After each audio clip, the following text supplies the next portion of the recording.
Steve Johnson in the middle 4, and he looks as though he's going with Dane Swan. Gee, that's something to look out for. Here's the bounce to get us underway. Jolly wins a backhander. It comes back to the bullseye. First kick to Beams for the Pies. Up to centre half forward. Fasolo drops a mark under pressure. It's on the paint of 50. Can they gouge it out of there? Enright had an air swing. Josh Hunt fights hard and is taken to ground, and the umpire calls for stoppage, and he'll ball it up about 45 metres out from goal. Collingwood going to the city end in the first quarter after James Kelly in game 200 won the toss for the Cats.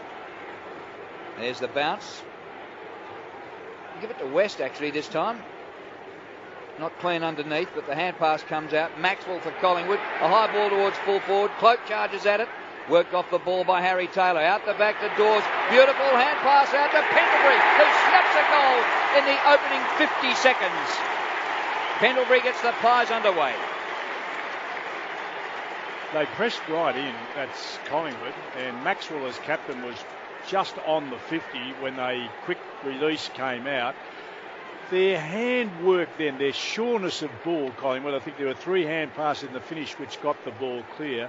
They got time and space that would be disappointing from Geelong's point of view to get the first one away. Geelong haven't had, in essence, a clean handle of the ball, and Collingwood have got the first score on the board with a very methodical build-up, quick kick out from underneath in the centre bounce and a goal. It was a terrific effort, and that'll put Geelong on the back foot just a bit. Corey side by side with Swan, Johnson and Pendlebury, Beams and Selwood. Jolly wins the tap away from West, but Corey gets hold of it for the Cats. He'll get it onto the right boot and drive them inside the 50. Podsiadly in front. Hawkins got to the back. Keefe slapped it away from him. Motlop's after the loose footy. Hand pass to Johnson, who had a fumble. Swan gets in there to contest with him. Johnson trying to plough his way through. Not forthcoming. The ball skittles around. Held to a standstill. And our umpires in to bounce. Matt Stevick on the spot. Simon Meredith and Robert Findlay. The 3 umpires in action tonight. 50 metres out from the Geelong goal. Attacking the punt road end. West pushes it wide of the pack. Sinclair and Taylor Hunt. Hunt took hold of Sinclair, dragged him off it. Guthrie's hand pass went nowhere. Jolly's hand pass went to Sinclair. The Pies get a relieving kick around the wing. Cloak knocks it down. Fasolo took possession. He's dragged down by Josh Hunt, and there it will be bounced. I know they've been playing for over 100 years, these two teams, but this is, I reckon, a case for contrasting away strips. Because you've got the verticals of Collingwood and the horizontal hoops of Geelong, and they can be pretty easily mixed up, I reckon. Free kick from this stoppage, and it's going Collingwood's way, just as Geelong thought it was theirs. It goes to Pendlebury. Kicks over the wing towards half forward. Wellingham pushes. Gets away with it. The ball comes to the back to Sinclair, who's quick. He kicks long to full forward. Goldsack is there in the goal square, but it is seen away from him and rushed through for a behind. Mackie did a good job. Pies 1-1. Cats yet to score. Bartel on the kick in for the Cats. He likes the look of Taylor Hunt clearing the defensive 50. Slips the hand pass to Chapman at half-back. Long and strong for Motlop versus O'Brien. Steve Johnson's on at the back. Whistle, free kick, the advantage. Johnson to Hawkins. Propels himself low down to take the mark inside the 50. A very, very good decision, umpire, to call it and then to give the advantage rule so clean. I know it's the players' role to take that, but they just went on with it. Terrific effort, Geelong, that time to get it in relatively quickly. O'Brien was manoeuvred out of the play very smartly. Was it young Motlop, I think? Yep. Might have been Motlop who did that. So Hawkins comes across the digits of 50 and delivers from 45. He gets under it. It's a high ball. It floats away across the face. It is a behind. Geelong's first score to sit against 1-1. A significant move over the last 3 or 4 weeks for Collingwood has been Goldsack playing forward and playing a tagging role, and he'll do that on Andrew Mackie tonight. Heath Shaw kicks in for Collingwood, gets it outside the 50. It's knocked down by the 200 gamer Kelly. It comes to the back, gathered by Stevenson, and his hand pass comes out to Lonergan, and his hand pass is blocked out of bounds, and we have a throw in down towards half forward for the Cats, who trail a point to Collingwood 1-1, approaching the 5-minute mark. There's the throw in.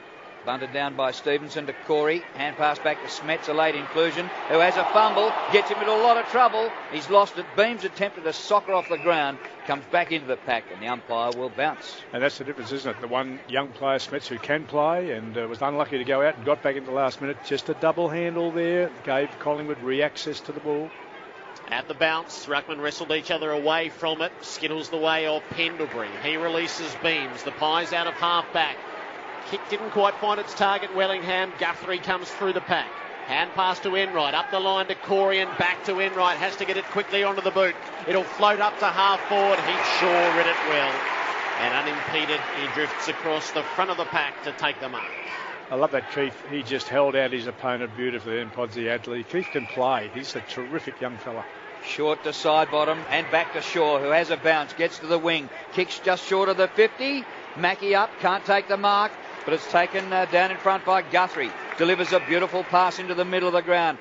Kelly takes the mark. Hand pass away to Enright, to Taylor, back to Kelly, who runs into a brick wall and fends off a would-be tackler. Short pass out wide and the mark taken by Joel Corey. Behind the wing. Looking to go across the ground to the Great Southern stand side. Doesn't hit the target, but Smets takes it on the bounce. Got Mackie in support. Kicks longer than that, over the head of Didak. It's taken by Duncan. Hand pass back to Harry Taylor. Off to Smets, back to Taylor. On the logo of the wing, he kicks to centre half forward. It's a poor old kick, and Tooby takes the mark in defence for the Pies. Tooby gives the hand pass out the back to Shaw. Oh, his kick has been smothered by Hawkins. He'll gather the ricochet and go. Hawkins punishes the mistake of Heath Shaw out of fullback. And we're all squared up at 1-1 apiece. Well, I was just actually making a note in my book then that Collingwood across half back, they actually are setting up beautifully. They've had Shaw outmark a couple of occasions already at the start of this. And as I look up, Hawkins has actually taken a shot at goal. So from that perspective, a really poor mistake in their back line. And an important goal for Geelong, because the whole way and the whole structure, other than the Hawkins miss where Johnson found him inside 50, the comfortableness of the Geelong backs has been significant so far. Unfortunately, it's been undone. Sure overplayed it, didn't he? Just hung on to it too long. Bounce back in the middle with scores tied up. West, you give him the tap. Corey releases the ball to Johnson and out now to Selwood. He'll kick up to half forward. Podsy Adley wrestling with Keith. Keith's done well, but he didn't pull the mark in. Gets a hand in there to keep it free for Reid. Hand passes over the top now to O'Brien and he slips it on to Clark. Bouncing ball around the wing. Guthrie goes to meet it hard for the Cats and pump them back inside the 50. 5-man pack. Reid got a fist to it. And it's enough to see it out over the boundary. Oh, centre kid Guthrie, he has some toe and aggression at the ball, and he kicks the ball beautifully. That's two good kicks into position. Young Guthrie, he's a fine. Throw in down towards the forward pocket for the Cats. Comes to Bartell. Hand pass back. Johnson flung to the ground. Spills to Guthrie. Hand pass back to Kelly. They've lost ground. Kick by Kelly to the forward pocket. And nearly a tumbling back mark taken by Stevie J, and the ball just spills out of play, and a throw in about 10 metres around from the behind post. 1 goal, 1 apiece, 8.5 minutes played. Cats in attack. Hawkins goes into the ruck against Dawes. Dawes gets hands to the ball. It comes underneath. Hawkins tries to wrestle it free. The umpire takes charge to bounce. It's on, isn't it? I mean, it's not an outwardly aggressive, stupid stuff, whack and crack and all that sort of stuff, but they are genuinely head down, backside up.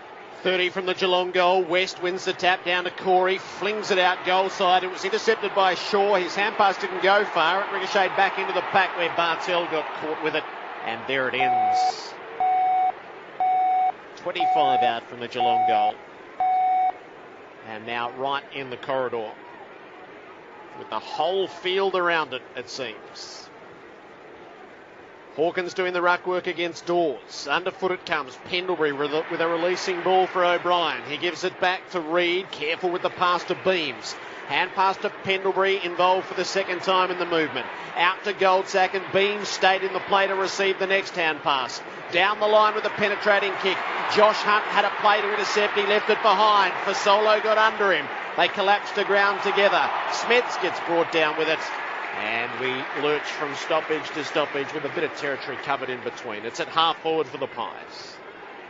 Dane Swan goes to this contest. He hasn't had a touch as yet in the opening 10 minutes of the game. You don't see that too often. This comes down to Joel Corey, who hand passes to the boundary line. They say, how about that for deliberate? Actually, the ball didn't go out. It's grabbed by Swan, who gets his first touch. A hand pass to Taylor. Hand pass further afield to Maxwell. His kick towards the 50. Harry Taylor in front. No mark. Comes to the front for Solo. Snaps towards full forward, but Mackie playing in front. Takes the mark on Goldsack. But his hand pass is intercepted by Goldsack, who's ridden into the ground with a push in the back. Oh, umpire. He's right in front and 40 out. The ump didn't pay it. He's going to bounce it. I guess it must have been Chris touched the Mackie mark. He went on the second boat or went to the ground. I think it touched the ground. Yeah. 40 out from the Collingwood goal. Out of the stoppage, it spills. Taken by Jolly. Hand pass to Beams. Gets onto the left boot. Flying shot at goal. Will hang out to the left and be a behind. Collingwood leading by that score.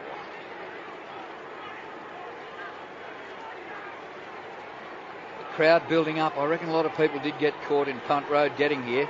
Alan Christensen we interviewed prior to the game, and he was in the traffic, so anybody coming across the Westgate Bridge was a bit slow getting here. It's big, but it's not the, 85, 90, no way. Outside the 50, and a chance here for Collingwood, but it's taken away by Selwood, who fires out a terrific hand pass to Enright. An underground ball taken by Podsiadly in between wing and half forward, and he steers a pass down the line. Stokes marks 55 out. Beautiful pass, Hawkins.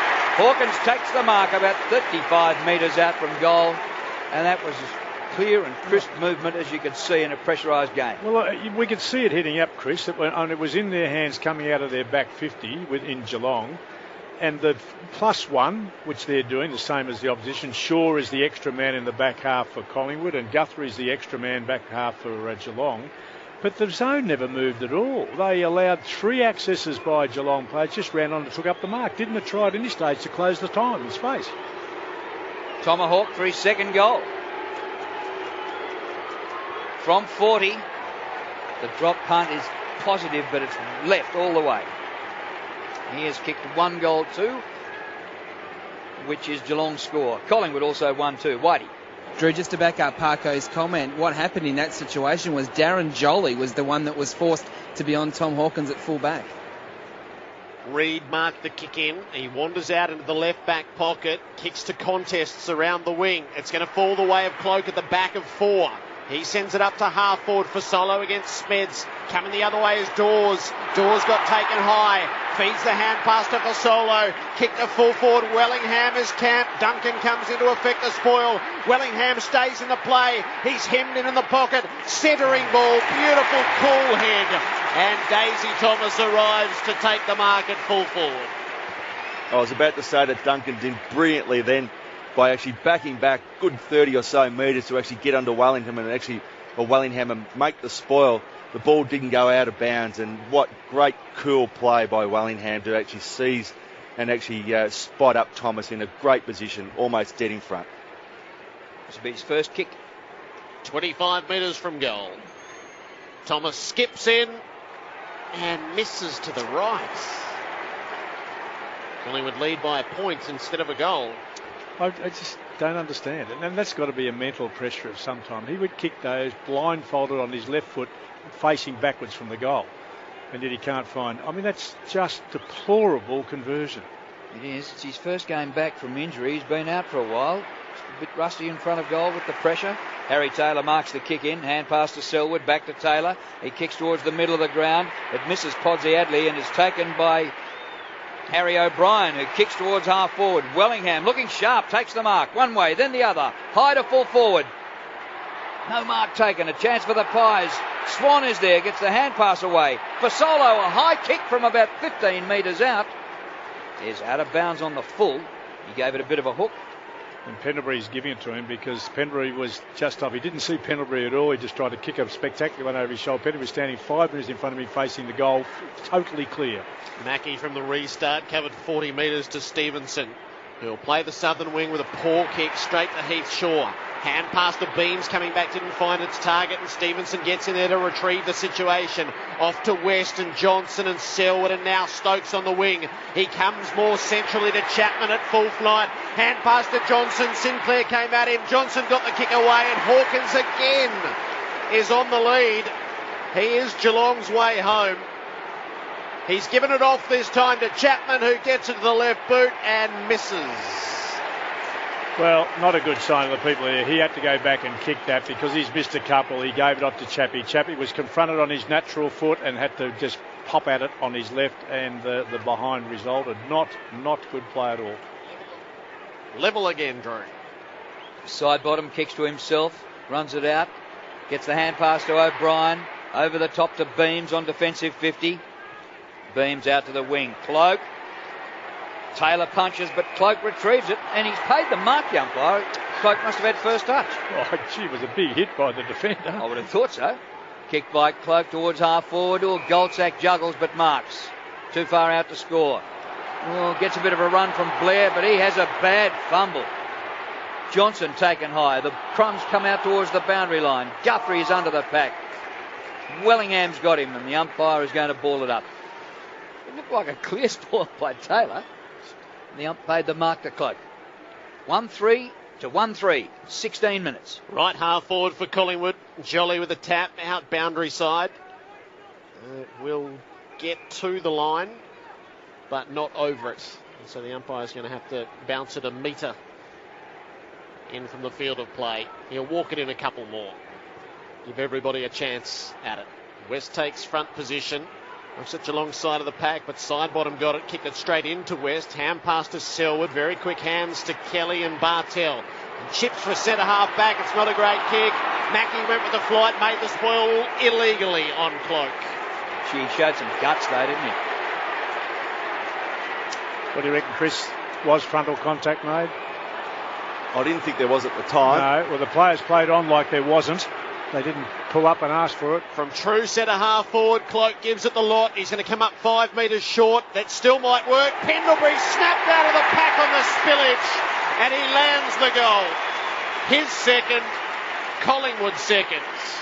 2-3-15 to 1-3-9, 17 gone. Well, he's a genius, and I think he's so important in that situation. His reflexes are so good. His readability of the play and the drop is as good as anybody I've seen, I reckon, in the last 10 years. And you think in that position, he's a goal kicker, that a long ball coming in, somebody would have made a beeline to body him and make sure they were between him and the ball and the goal. Didn't happen. He got absolutely free access to a drop ball and did what he does so good. He just snapped it clean and clear with his left foot.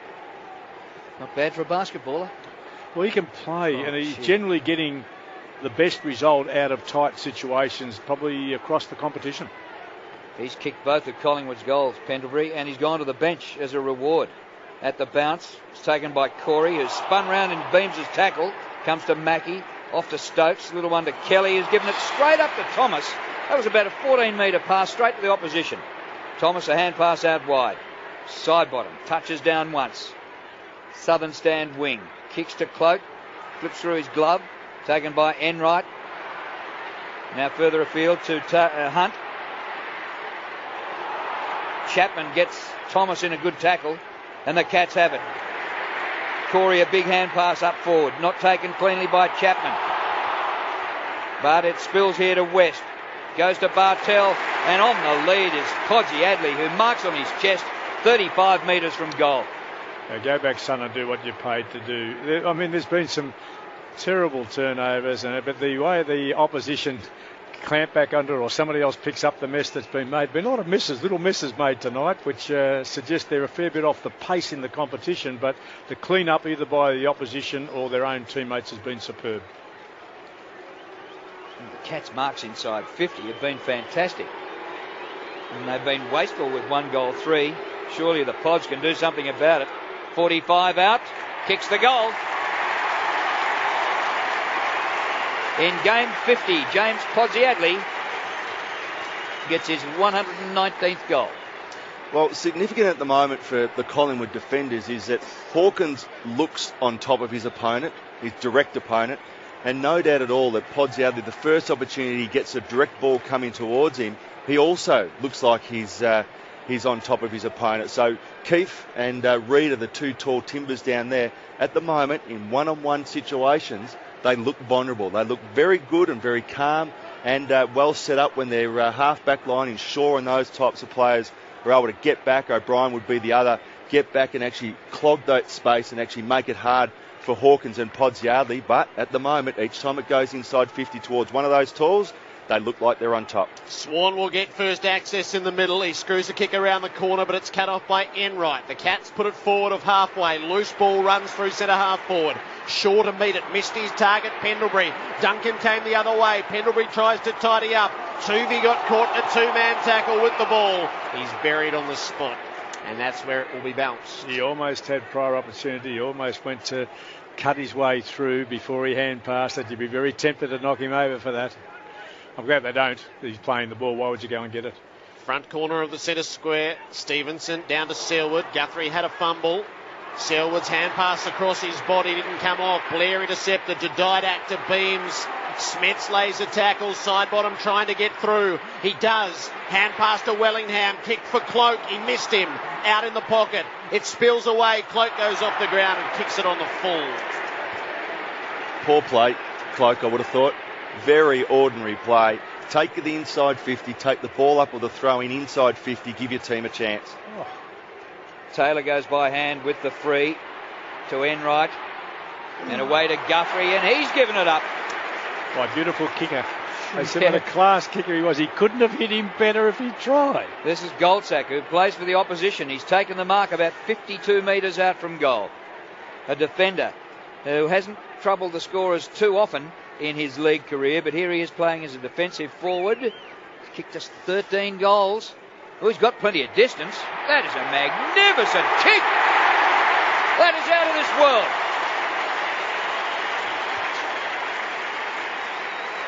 Pies 3-3, Cats 2-3. Well, he went back confidently. He knew from that distance that he was half a chance, and another turnover by the Geelong team gives them an opportunity either going forward, and there's been a few from the Geelong team. Kelly, a couple of occasions, now another one, gives him a shot on goal. He was easily outside 50. He must have kicked that from 55, Drew, and it's gone over the fence at the MCG. Massive kick and a real crowd lifter. And contested possession, she is dead set even, 27 apiece. They're into it. Collingwood by a goal. They set up in the middle with the circle painted in the colours of the Aboriginal flag for Indigenous rounds. Ball comes Blair's way with the first disposal. It's a hand pass to Swan, a wide kick out to half forward. In fact, it won't reach there. It pitches on its end and runs away to the southern boundary. Adam White. Jared, we were watching Collingwood on a Friday night 2 weeks ago. The intensity level is significantly higher here at ground level. Played a lot quicker. At the throw in, Stevenson got his hand to it. Down to Kelly. Hand pass to Taylor Hunt. Back to Kelly. Now to Duncan. Loops the hand pass off for Mackie near the middle of the ground, and he kicks to half forward. Johnson's playing from behind Tuvey. Went to spoil. Hawkins took a long time to get rid of it. He threw it, and Reid will win the free kick. Yeah, Reid's had a tough time, but that was good, and his free kick is absolutely perfect. Goldsack meters in the clear, marks on the wing, and kicks towards full forward. It should have been marked, but it was bunted down to the front. Bad mistake by Hunt, and kick forward by Swan. Hasn't made it. In the pocket now for the Pies. And a kick by Fasolo. Back to the 50. To Thomas.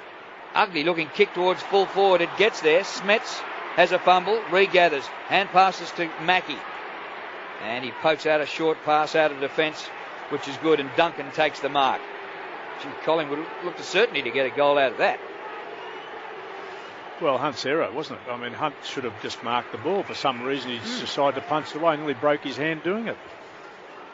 Short pass to Enright, who has taken the mark at half-back flank. Collingwood 3-3. Geelong 2-3. 24 minutes played in the first quarter. The kick down the line, and Oren Stevenson, father of three, in his first year at the age of 29, takes the mark. Get it onto the right boot and deliver to a contest at half forward. Podsiadly up into it to mark cleanly. They break on the spread. Steve Johnson's on the most meaningful deep lead. He let Tuvey go over the top, chases the ball at the back, hand pass to Motlop, runs it off the side of the boot and missed the lock. He was 5 metres from the goal mouth.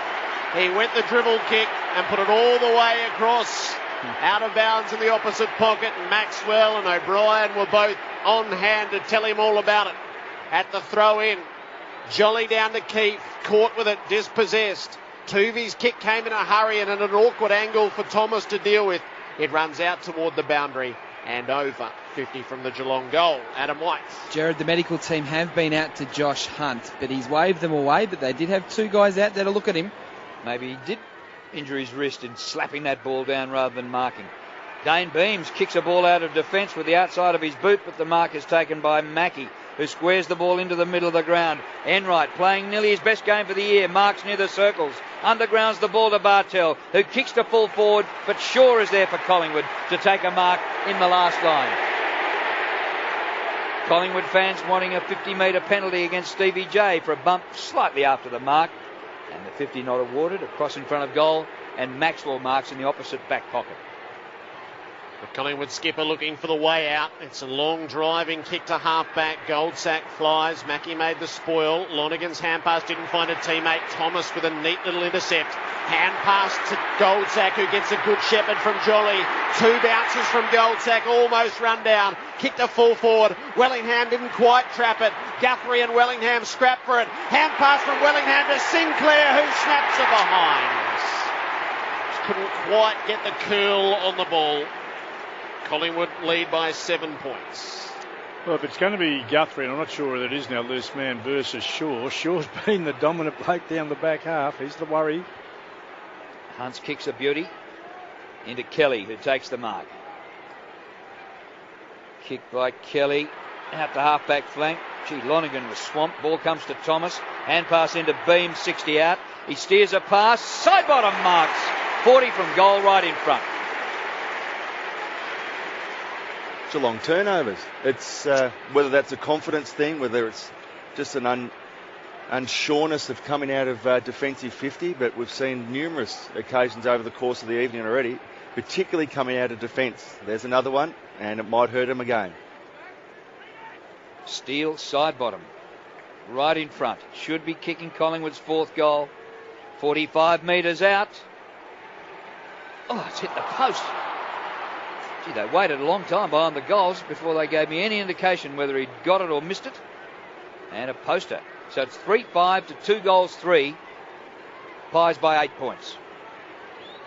Enright on the kick in. He's gone for Taylor, clear of the defensive 50. Spoil was made though by Reid. Onto it is Didak. Hand pass to side bottom. Kick up into the forward pocket again. Dawes, terrific stuff. Went with a one hand first to pop it up and then pulled it in. That is a worry, isn't it? Because he did it. Was it Lonergan? Just removed? No, in fact, Enright. It was Enright. So you could expect that size and shape wouldn't have been able to compete, but he did it so easily. Didn't move, jump off the ground or move. Just removed the opposition with a gentle use of arm and took it one hand. Needs to convert, sorry. Chris Dawes from the right forward pocket. It's right. It won't work back. Collingwood squander some late opportunities in the term. They lead by 9. It might be more. 3-6 to 2-3. Adam White. Now, Jared, Josh Hunt has taken himself from the field. He's being assessed at the moment. Looks like it's just behind the right knee that's being looked at. He's troubled by something. I'm just not entirely sure as to what it is. Well, they're doing what a lot of teams do. You've got to create that many shots on goal and don't score. It comes back to bite you. Mackie kicks in and Taylor takes a fine mark at right half-back flank. Off the left, he kicks a high ball towards the wing. It hits the turf and bounces on. Taken by Shaw for Collingwood. Delays his hand pass and is nearly caught by Johnson. He is holding the ball. Stevie J laid a good tackle.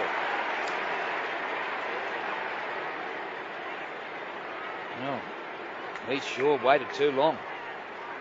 Johnson, boundary line, 80 from goal. Gets it inside the 50 and Podgy Adley marks. Now, his teammates must have done a bit of work for him there because it was virtually uncontested.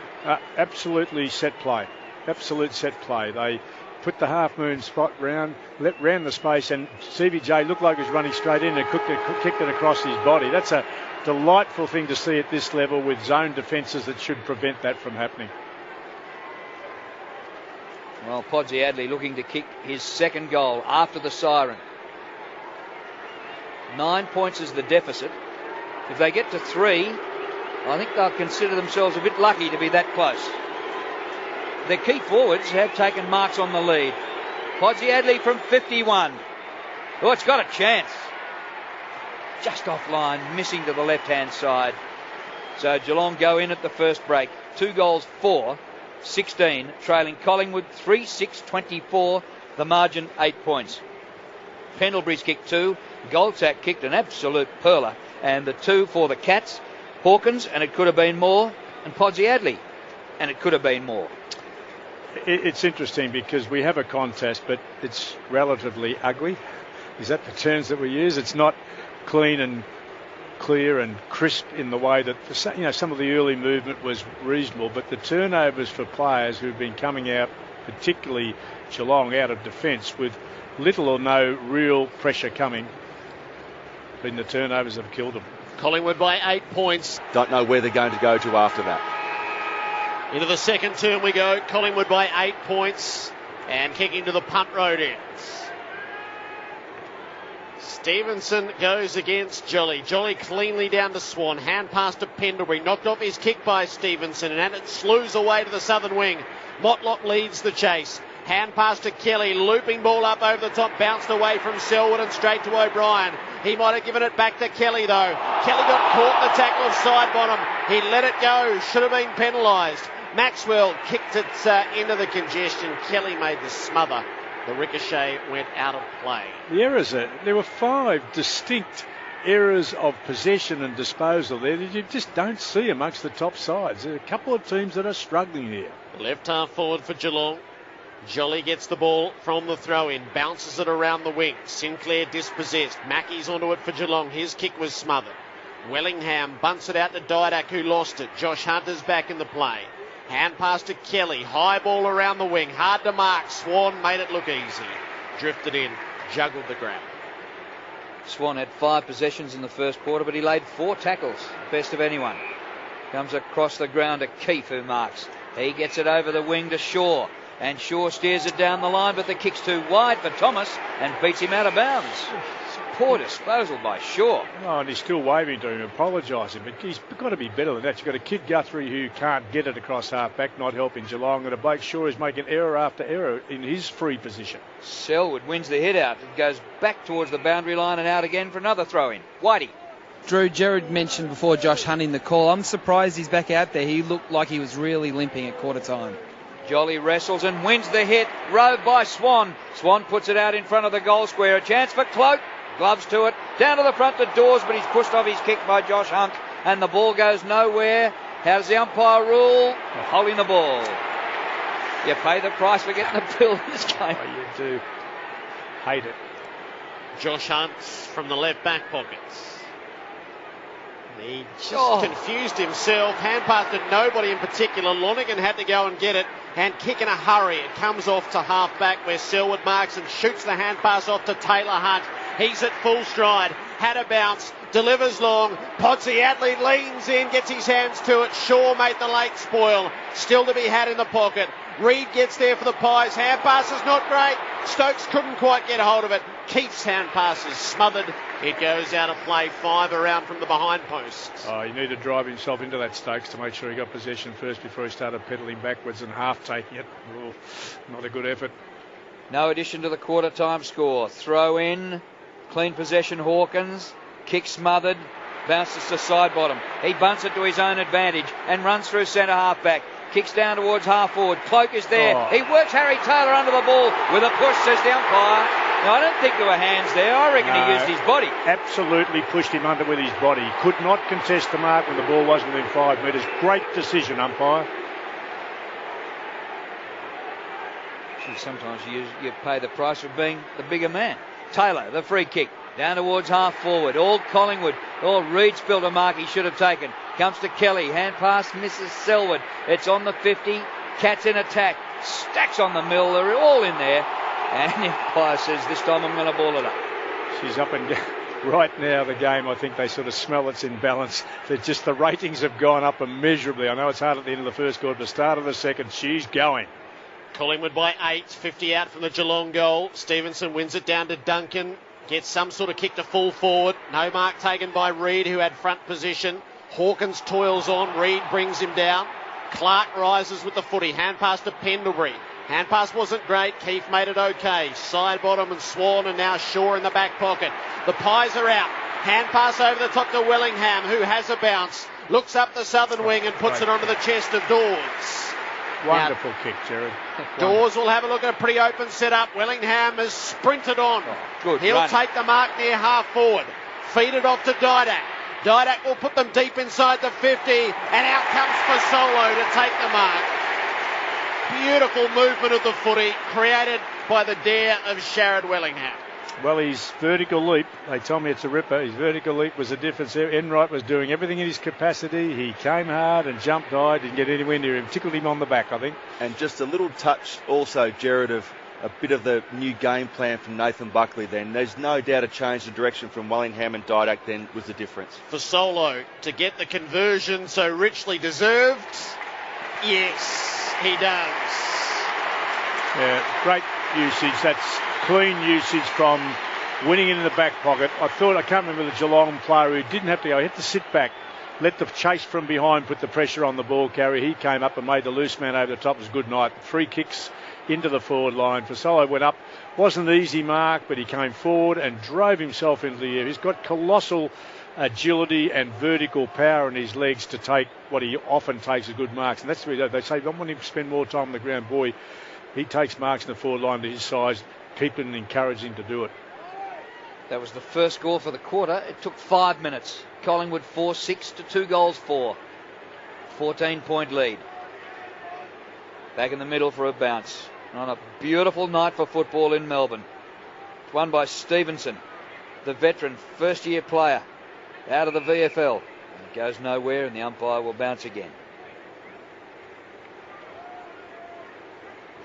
Crowd has built up since the game started. It's big, but it's not absolutely gigantic, massive proportions. It's just a very, very big MCG crowd. Bartel clears the centre. Oh, beautifully played by Duncan, who gets it going his way and kicks for goal and kicks it. Mitch Duncan, a ripping goal. Fresh off 3 goals last week, gets his first tonight. Cats 3-4, Pies 4-6. A ripping goal and an important goal for the Geelong team against a trend of about 15 minutes of play going the Collingwood way. So a real arm wrestle out there at the moment, with statistically speaking anyway, but on the scoreboard it was just that ability for Geelong to stay in touch, and Duncan was the man who actually came up with it. Really interesting.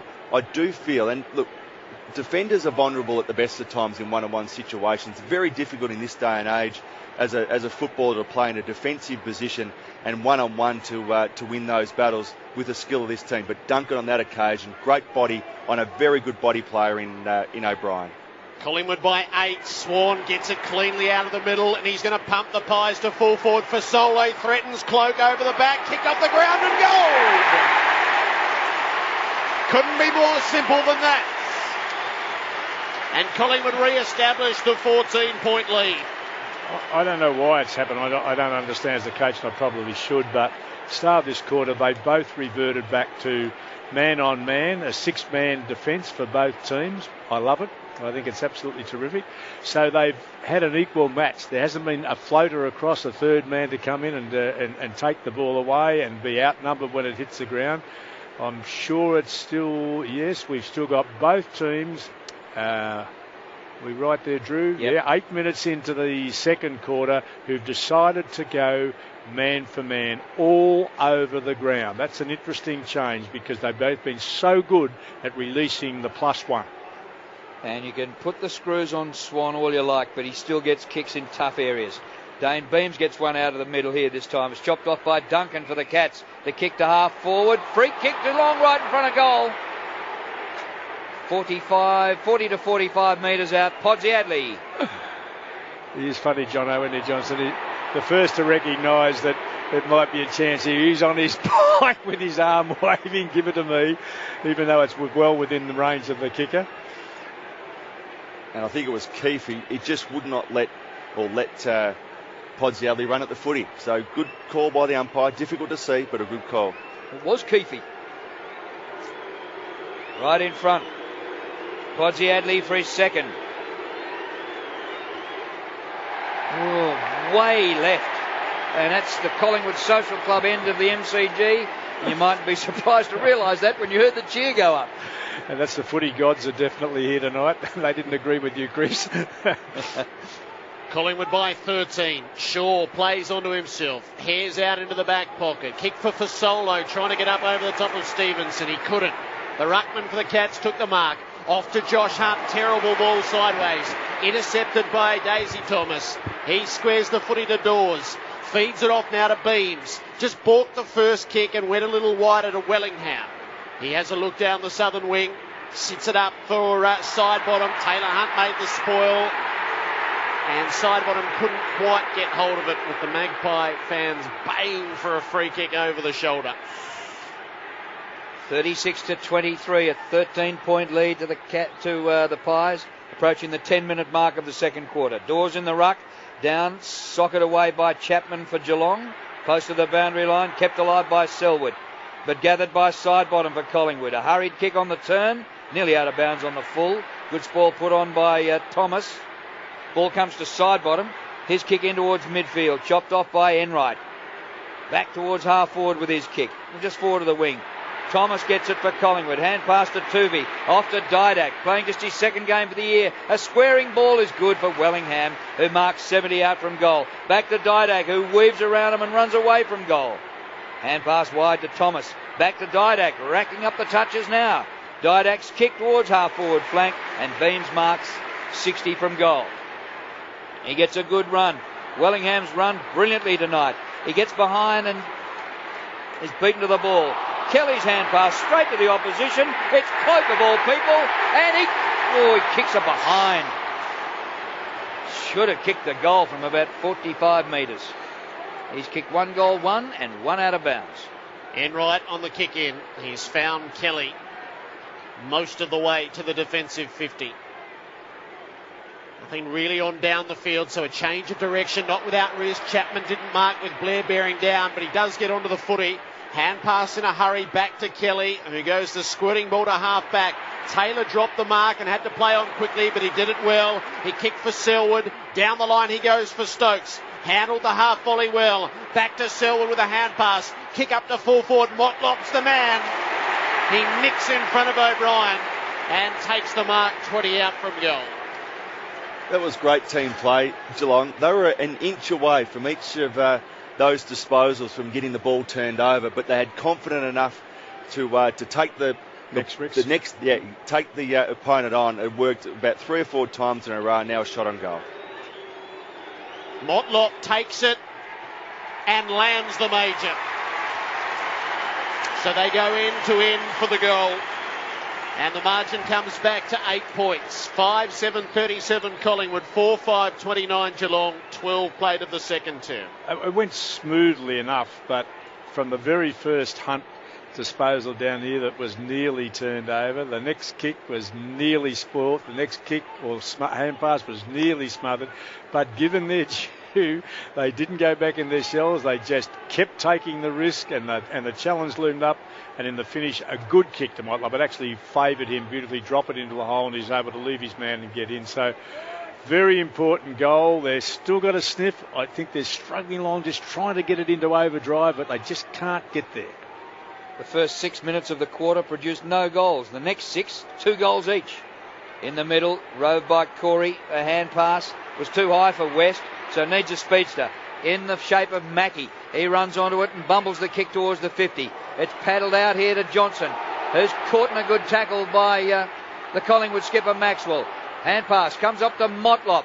Around the corner he goes down towards the forward pocket. Good defence by Reid to knock the ball away from Hawkins and see the ball safely out of bounds. Don't whinge, son. Don't whinge. Hawkins whinging for a free kick. Just get on with it, son.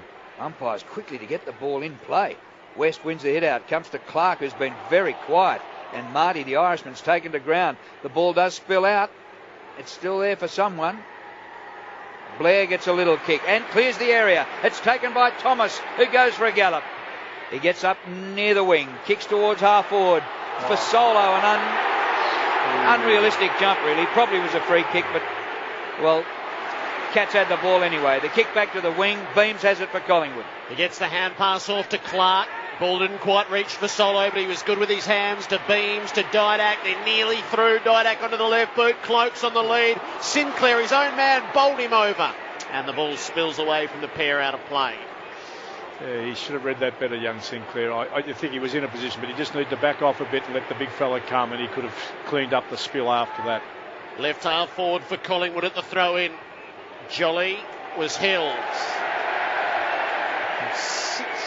55 out from goal. Hand pass to Pendlebury, who'll lob it up to full forward. Cloak's about 3 deep, and protection provided for Stevenson to drift back and take the mark for the Cats. Been okay, the big bloke. He's a better mark than I thought he was. I know he's an outstanding ruckman or palmer of the ball, but he's taken what he should take as a big bloke. He'll kick it as far as he can outside the defensive area. Duncan is going to fly, so too Lonergan. Swan gets through the pack. His hand pass is false though. Selwood cut it off. Hand pass to Corey. Put it into a congested situation. Tipped up by Tuvey. Taken by Stokes. He's been dispossessed. Pendlebury pulls it clear. Hand pass to O'Brien. He's gone for Fasolo in the pocket. Josh Hunt made the spoil. It's all about the crumb. Kelly's onto it. Hand pass to Guthrie. Kicks the barrel around the wing. It centre falls straight to Heath Shaw. Southern stand side. The half distance pass by Shaw, marked by Sidebottom. Hand pass back to Shaw, who ran past. Shaw's kick inside the 50. Cloak swamped. Oh, but he wins the pill beautifully. Hand pass back to Fasolo from 48 metres out. Hooks back towards goal. Didn't hook it back far enough behind. He's kicked 1-1 and 1 out of bounds. Collingwood 5-7, 5-8, 38. Geelong 4-5, 29. Taylor Hunt marks the kick in for Geelong. Out to half back. Chapman has to go against Jolly. Did enough to make the spoil. Motlop's on the crumb. Delivers for Duncan on the wing. Stokes is running back toward goal. That's where the kick goes. Stokes marks 50 away. Plays on. Kick to full forward. Hawkins has got to gather the bouncing ball. Reid got him. Great tackle. Pinned an arm. Should have won holding the ball. It won't matter. Shaw out to O'Brien, who drifts out into the back pocket on a couple of bounces. Played for a precise pass for Beams, and it got there. Ben Reid, goal-saving stuff. That was a phenomenal tackle. Here's Beams now at half-back flank. Kicks over the wing. Goldsack from behind, nearly pinched it from for Solo. And wins the ball too. Hand pass to Sidebottom. Off he goes to Sinclair. Kicks long towards full forward. Chance here for Collingwood. Swan gathers and spins onto his left and kicks the goal from 15 out. Here's a genius, the Brownlow medalist. Yeah, look, he made something and the ball came out of the sky, and I think it was might have been Taylor Hunt, was it, that was trying to compete with all. He's so strong and so powerful in the initial few steps to get away. He was able to take the ball, spin and come out. That was with forward or sideways movement, and get what was a relatively easy shot on goal on the finish. Both, it's really interesting. You called it before the game, Chris. The longer it goes, the more vulnerable both defences look. Collingwood by 15 points.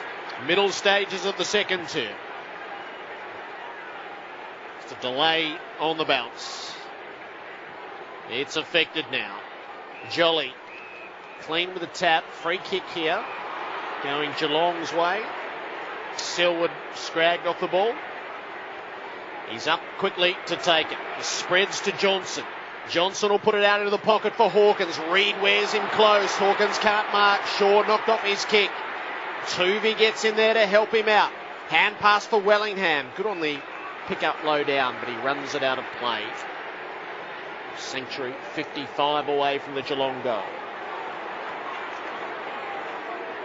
Stevenson rucking with Jolly. They lean into each other. Probably had a share of the tap. Gathered by Bartell out of the pack.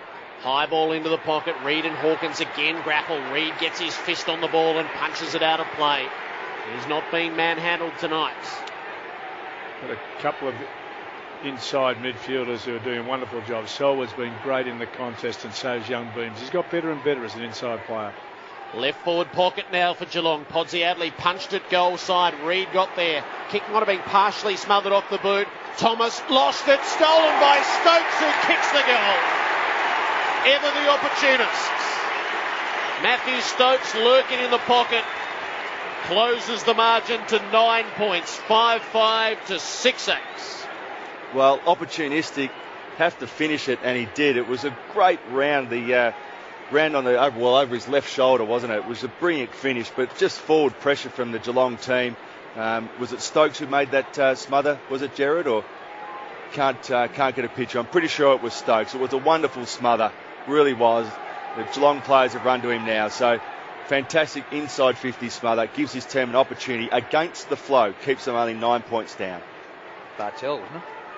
Yeah, I think Bartel, the original. Yeah, right. And Smeds put the tackle on from behind. In the middle, Jolly had a run at Stevenson.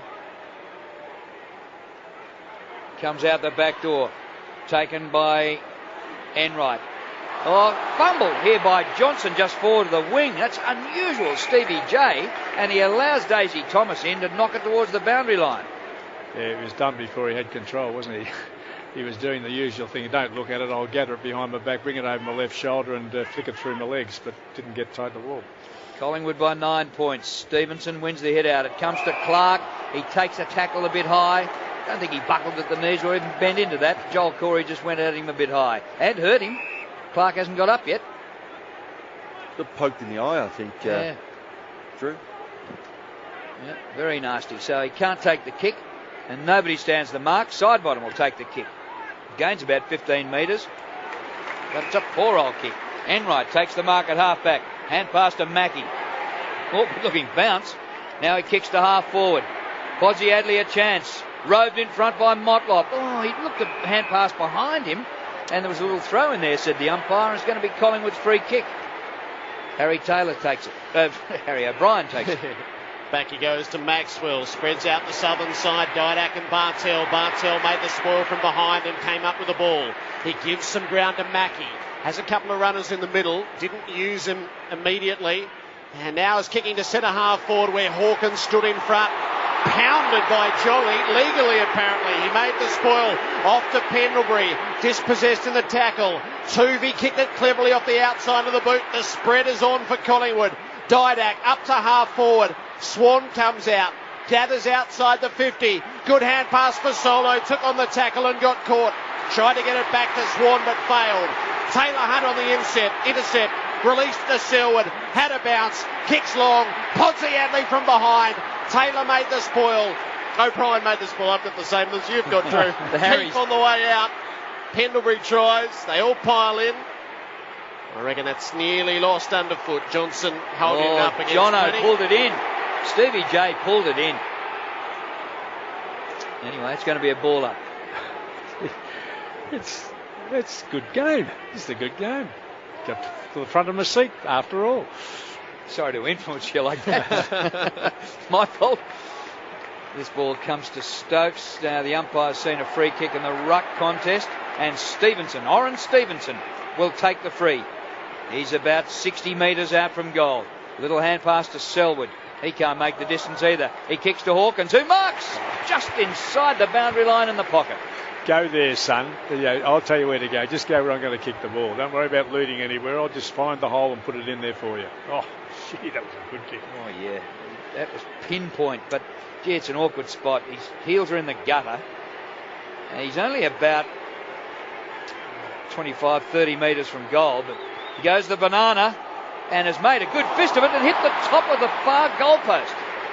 That was terrific. But it'll still look like he's kicked 1-3, which he has.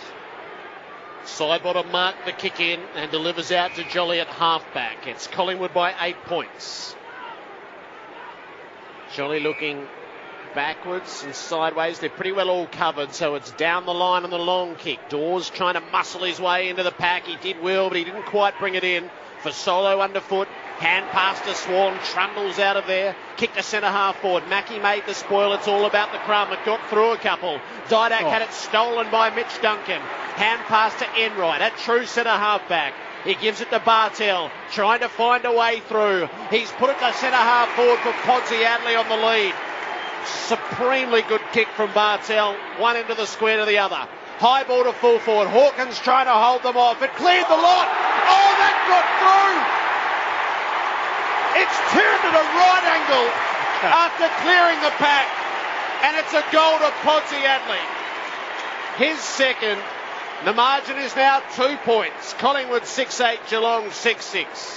It's quite unbelievable, Chris, that it can travel that far and that two sets of players can get into position to contest it.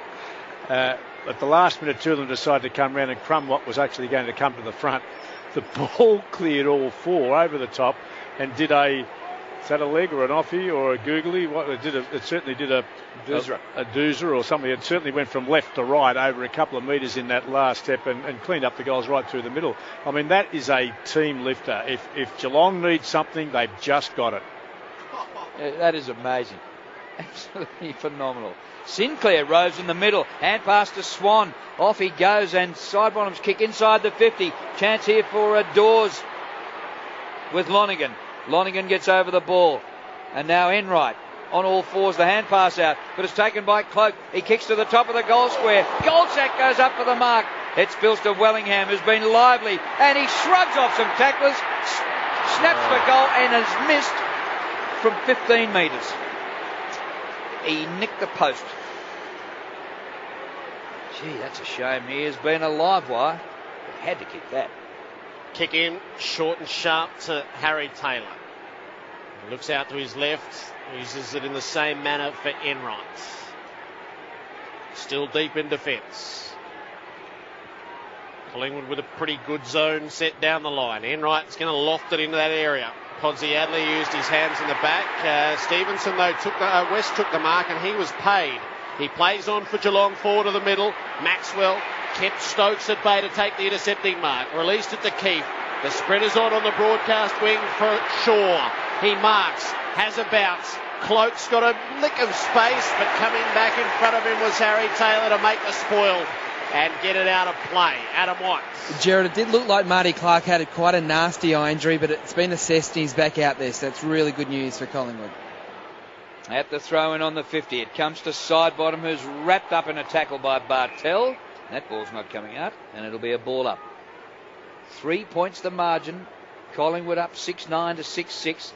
26 minutes played. Second quarter. Close to half-time. Jolly wins the hit out. Roved underneath by Blair. He's the closest to the ground. And the umpire will bounce. Played in the premiership in about his 14th game, Jared Blair. Here we go again. Give that to West. Goldsack applies a tackle. The Geelong bloke might be over this. And the umpire's going to ball it up.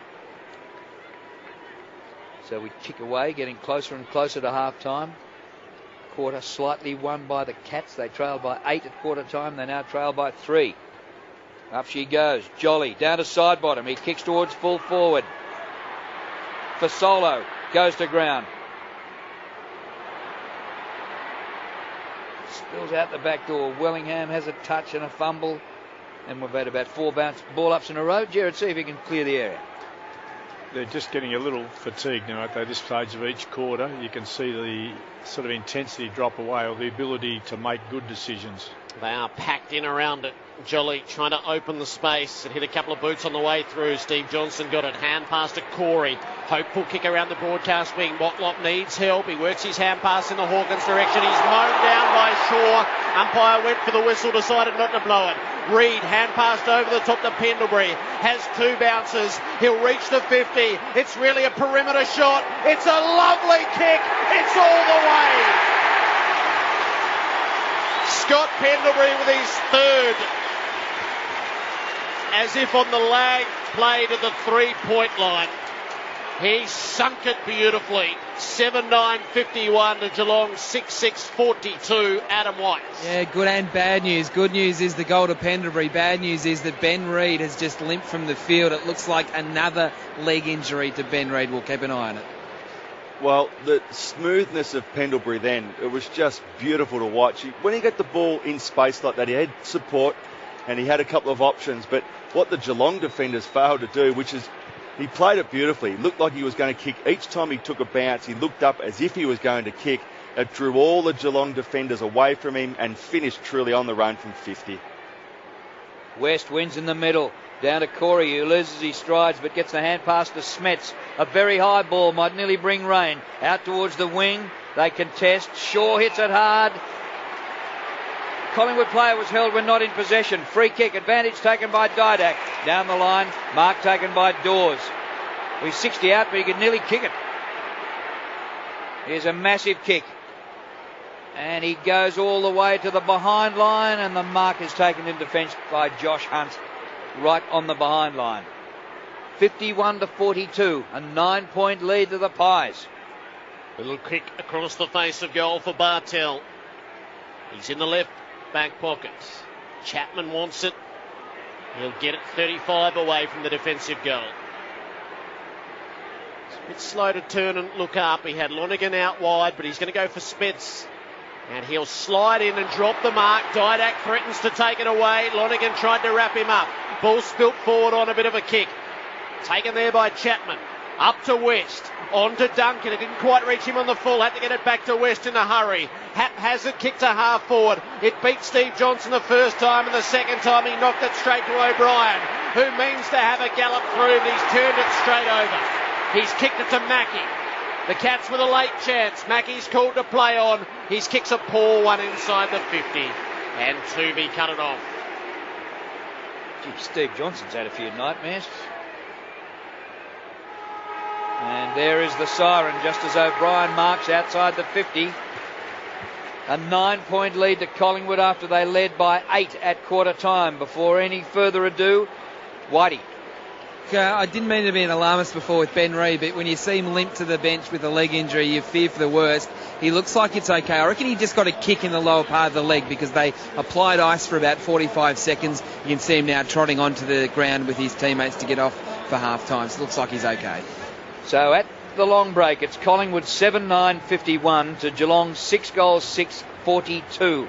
For Collingwood, Pendlebury has been outstanding and has kicked 3 goals, and the rest all in singles to Fasolo, Goldsack, Cloak and Swan. And for Geelong, their goals have come from Podsiadly 2, and singles for Duncan, Hawkins, Stokes and Motlop. Half-time at the MCG, big crowd in attendance, perfect night for football. Last year's grand finalists putting on a really good scrap. The Pies 7-9-51, the Cats 6-6-42. Through the race, limping, pretty ordinary, and he's gone to the bench. Bartel's gone to the middle. He's standing alongside Swan. Here's the bounce to get us underway for the second half. It's palmed down and comes to Beams. The Pies first into attack, deep inside the 50. And Goldsack had a chance to take a mark, but receives a hand pass from teammate. The ball goes out towards the boundary line. Leading the race is Bartel. He gathers. Hand pass into Kelly, and they're off and running. High hand pass comes over the top. It comes back to Selwood rather fortuitously. He kicks to the middle of the ground, and Stokes takes the mark on the Logos centre wing. And the kick by Stokes is going to fall short, and Toovey gets in front to take a chest mark for Collingwood. He delivers up the line to side bottom, off to Clark and up now to Beams. He's confronted by Chapman, so he gives some ground with his hand pass to side bottom. Gets around Stevenson with a deft move out against the boundary. High ball into the pocket. Swan was coming from very deep. Harry Taylor, though, stood his ground and did enough to be paid the mark. Had a little glance across the face of the defensive goal. Safer with the option down the line. Stevenson playing from too far back, and Maxwell was able to get there and take the mark without contest. Hand pass to Clark, onto the left boot, into the pocket, deep in that direction again. Dawes flew one-handed. Swan couldn't get hold of it. Taylor Hunt wearing him close. It's out of play. Adam White. Gerard, I heard what Chris was saying about Joel Corey. He's doing some stretches on the bench. I reckon he's going to be okay, but he does seem to be a little bit sick and sorry for himself. At the throw-in, Jolly palms it down. Pendlebury roves and backs into a tackle and is slam dunked into the turf. The ump will ball it up. Pendlebury started the game with a couple of goals in the first quarter and added a third one in the second quarter.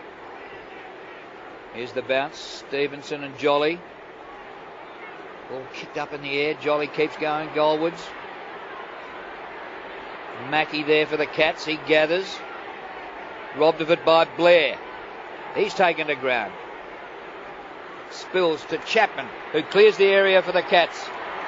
Mark dropped at centre half back by Stokes. Now he's over the ball. Well, the Collingwood crowd wanted to give the free kick there, but the umpire comes in to ball it up just outside the 50. 7-9-51 to 6-6-42. Collingwood by 9. Fewer around the stoppage this time might allow for an actual clearance. Beams gets hold of it, tumbles it into the forward pocket for Collingwood. Mackey's hand pass smothered by Dawes, who came up with it, but he missed side bottom. Lonergan turns his way out of trouble. Gave it to Chapman. Now to Josh Hunt. Needs a good kick out of half-back, and he does, as Duncan is there to mark. Two players dashing across the ground to present. Selwood got absolutely clobbered from behind by Reid. His free kick. It didn't have to bend his knees that time. No, he didn't. Wore that one round the year. Kicks up for Stevenson, who drifts forward. Fakes the hand pass, gets onto the right boot, kicks to full forward. It favoured Keith the whole way. And he takes the intercepting mark. Keith, the Queenslander, who's had a terrific season, but that's not a great kick. And a half-distance pass has been chopped off by Steve Johnson. It was meant for Maxwell. Terrible kick by Keith. Too many of those tonight, Drew. It's just been by both sides. Too many. Johnson centres it for Chapman, who sits on side bottom and takes the mark right in front, about 35 out. Yeah, so I reckon it's time Chappie did something. I don't think he's had a massive influence on the game. He climbed up to take that. He needs to finish it off. He's a good kick.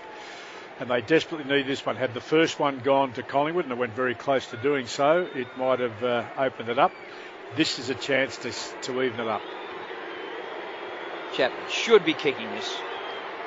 At the punt road end, not a lot of authority, and if it got there, it only just got there. And it is a goal by the skin of his teeth. Collingwood 7-9, Geelong 7-6. Well, it did get there by the skin of his teeth, and I'm not sure the smaller bloke in the finish, the tall one, was locked on. I think it was the ruckman, but it was Shaw, was it, who in the finish had to come from behind and try and get over the top. He got a hand on it, but it had crossed the line. I thought a big man down there at the time with a bit of a run would have got a hand on that and prevented the score. I'm not sure why that structure was in place, but it has given Geelong a bit of a sniff. Collingwood by 3 points. Stevenson and Jolly across the coloured-in circles. It favours Stevenson. He didn't make much of it. Corey got it underfoot. He'll bounce it up to half forward. Johnson tried to slap it on. Towed down by Shaw was a good play. Clark came through, gave it to Pendlebury, worked it forward to the plate of Jolly, and now up to Beams. He'll pump it up to Blair. He'll give it to Swan, and Swan can take the shot. He puts it to the square, and it is marked by Goldsack a metre out from goal. Gee, that was good. A link up down the fields. Goldsack running onto it and delivering the goal. Well, I'd say here, Chris, that it started with what Gerard called a toe poke, or a toe, what do you call it, toe down, or a down toe, or a... Towed it. He towed it. He actually controlled the ball with his foot, running at speed, controlled it into his hand. Oh, that is a superb. We should have a look at it. I bet that'll get talked about a bit during the week, because it was a difficult ball for him to get hold of. When he did, the expectation from others was that couldn't happen, and then he got free. He was out and clear and gone, and then the delivery of the ball and the finish to Goldsack, was it? Goldsack, and the finish was a terrific finish. I mean, it's just been some super footy like that, but it's been, I guess, influenced by a lot of poor football in between. Interspersed by a a lot of mistakes. Yep. Stevenson wins the hit out, but doesn't clear the area. Comes to Kelly. Gouges out a hand pass to Chapman, to Corey. And eventually back to Enright. He gets it to Selwood forward of the wing. He kicks to centre half forward. Punch to the front to Maxwell. He's slammed to ground. Ball spills free. Chapman bowled over. Well done by Tuvey. And that's a dead heat. 48 metres from goal. And the umpire to bounce. Umpire number 23 and the ruckman number 23, Stevenson. Stevenson is beaten by Jolly. Comes to Smets. Great tackle by Pendlebury. That ball not coming out. And that will be a ball up. 57-48. A 9-point lead. It's been a pretty popular margin all night. There's a free kick in this, and I fancy it's a Geelong free kick. Bartel looks like he might have been pushed, or is it a ruck infringement?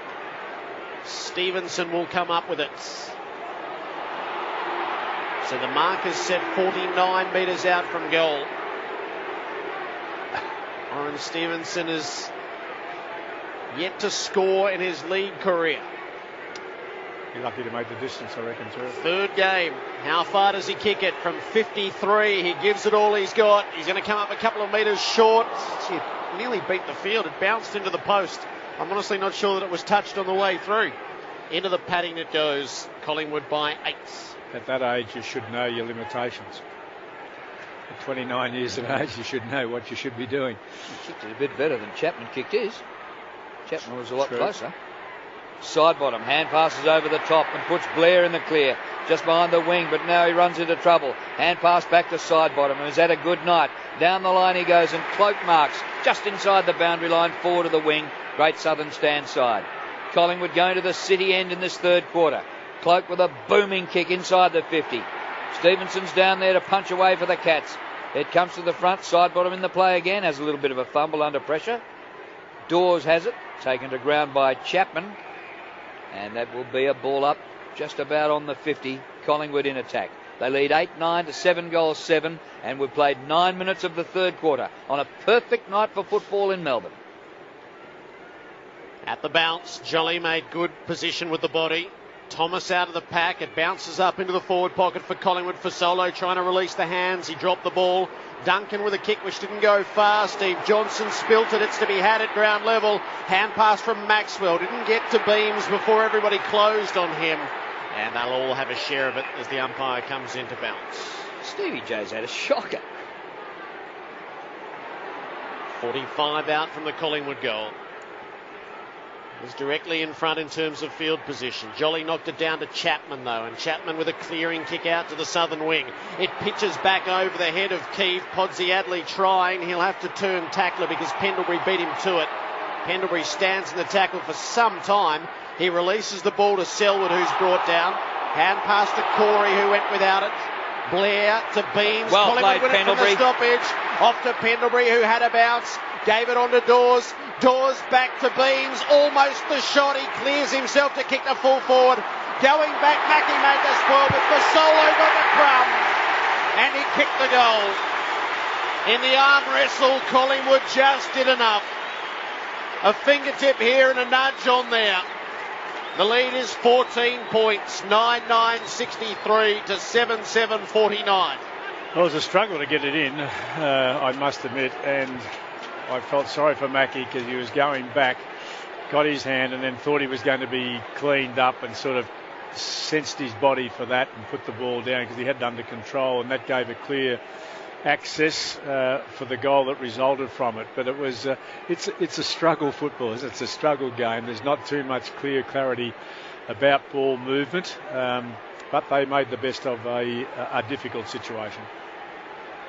Pendlebury was fantastic. He was held up for a long time in the tackle by Podsiadly, but he kept in the game and was in the chain of hand passes. From the bounce, taken by Kelly for the Cats. Hand pass back to Selwood, who just bangs it on the boot, penetrates the 50, but Keefe takes the mark in defence for the Pies. Hand pass to Reid. Reid with distance. Side bottom works his man under the ball and runs onto it on centre wing. Sweeps the hand pass to Thomas. Thomas's hand pass into Swan. His hand pass on. Dawes front edge of the square. Kicks to full forward. Pendlebury waits at the back. It's rowed by Blair, who kicks the goal. Running out of room, running out towards the pocket. Two terrific goals by Collingwood in the space of a minute.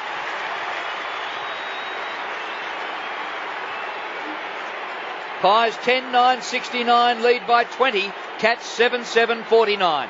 Well, the last couple of goals have come from just a chain of possession from the Collingwood team, just time and time again. The first ones to get their hands on the ball, 4 to 50 particularly, has been Collingwood. It's resulted in 2. For mine on that occasion, Kelly had to get a purchase on the footy. When Sidebottom and he were actually running at the footy, Kelly was the one who came towards Sidebottom on the far wing and let the ball get over the back. Sidebottom turned onto the loose football, drove it inside 50 and a goal resulted. Kelly had to get purchase on it. Collingwood have Geelong on the rack. It's 20 points. Corey wins it out of the middle. The Cats up to the 50. Podsy Adley slides in. He didn't complete the mark. Release the hand pass to Taylor Hunt. Off now to Bartell. He got it off to Kelly. Kick around the corner's going to float right to the goal mouth. It bounces through for a behind. Touched on the way through. And the margin is 19 points.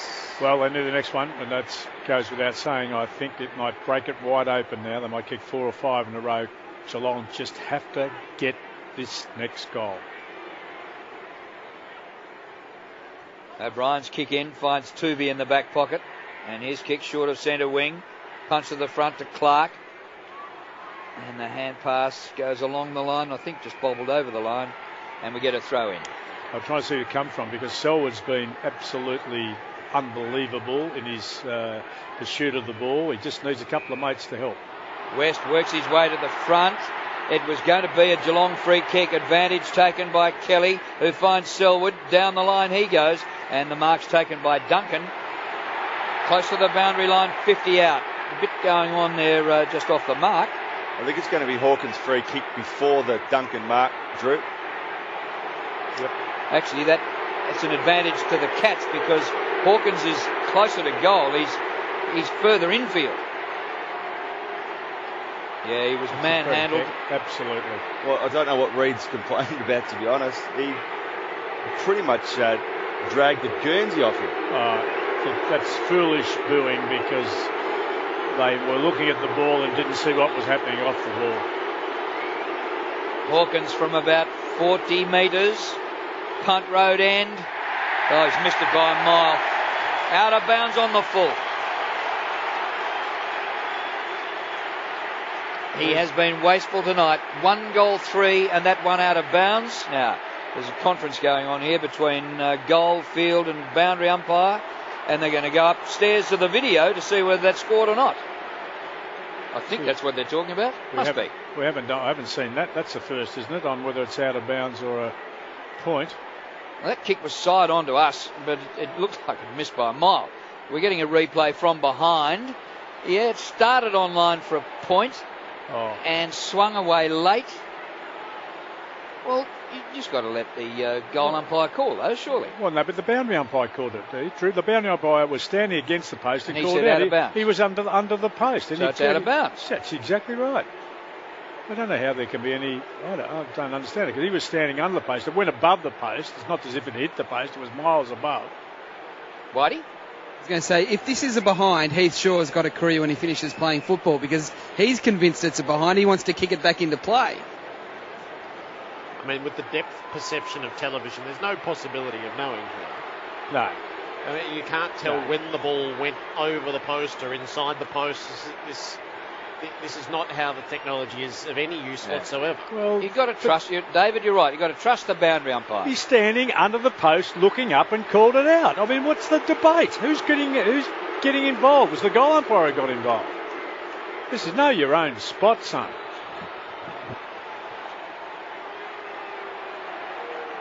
Well, originally it was called out of bounds on the full. Is it going to be a point or not? Is there a point to this? No, this is ridiculous. If it's a point, it's a disaster. Oh, that is a disaster. From what I can see and read here, that is wrong. It's completely overestimating the capabilities of television.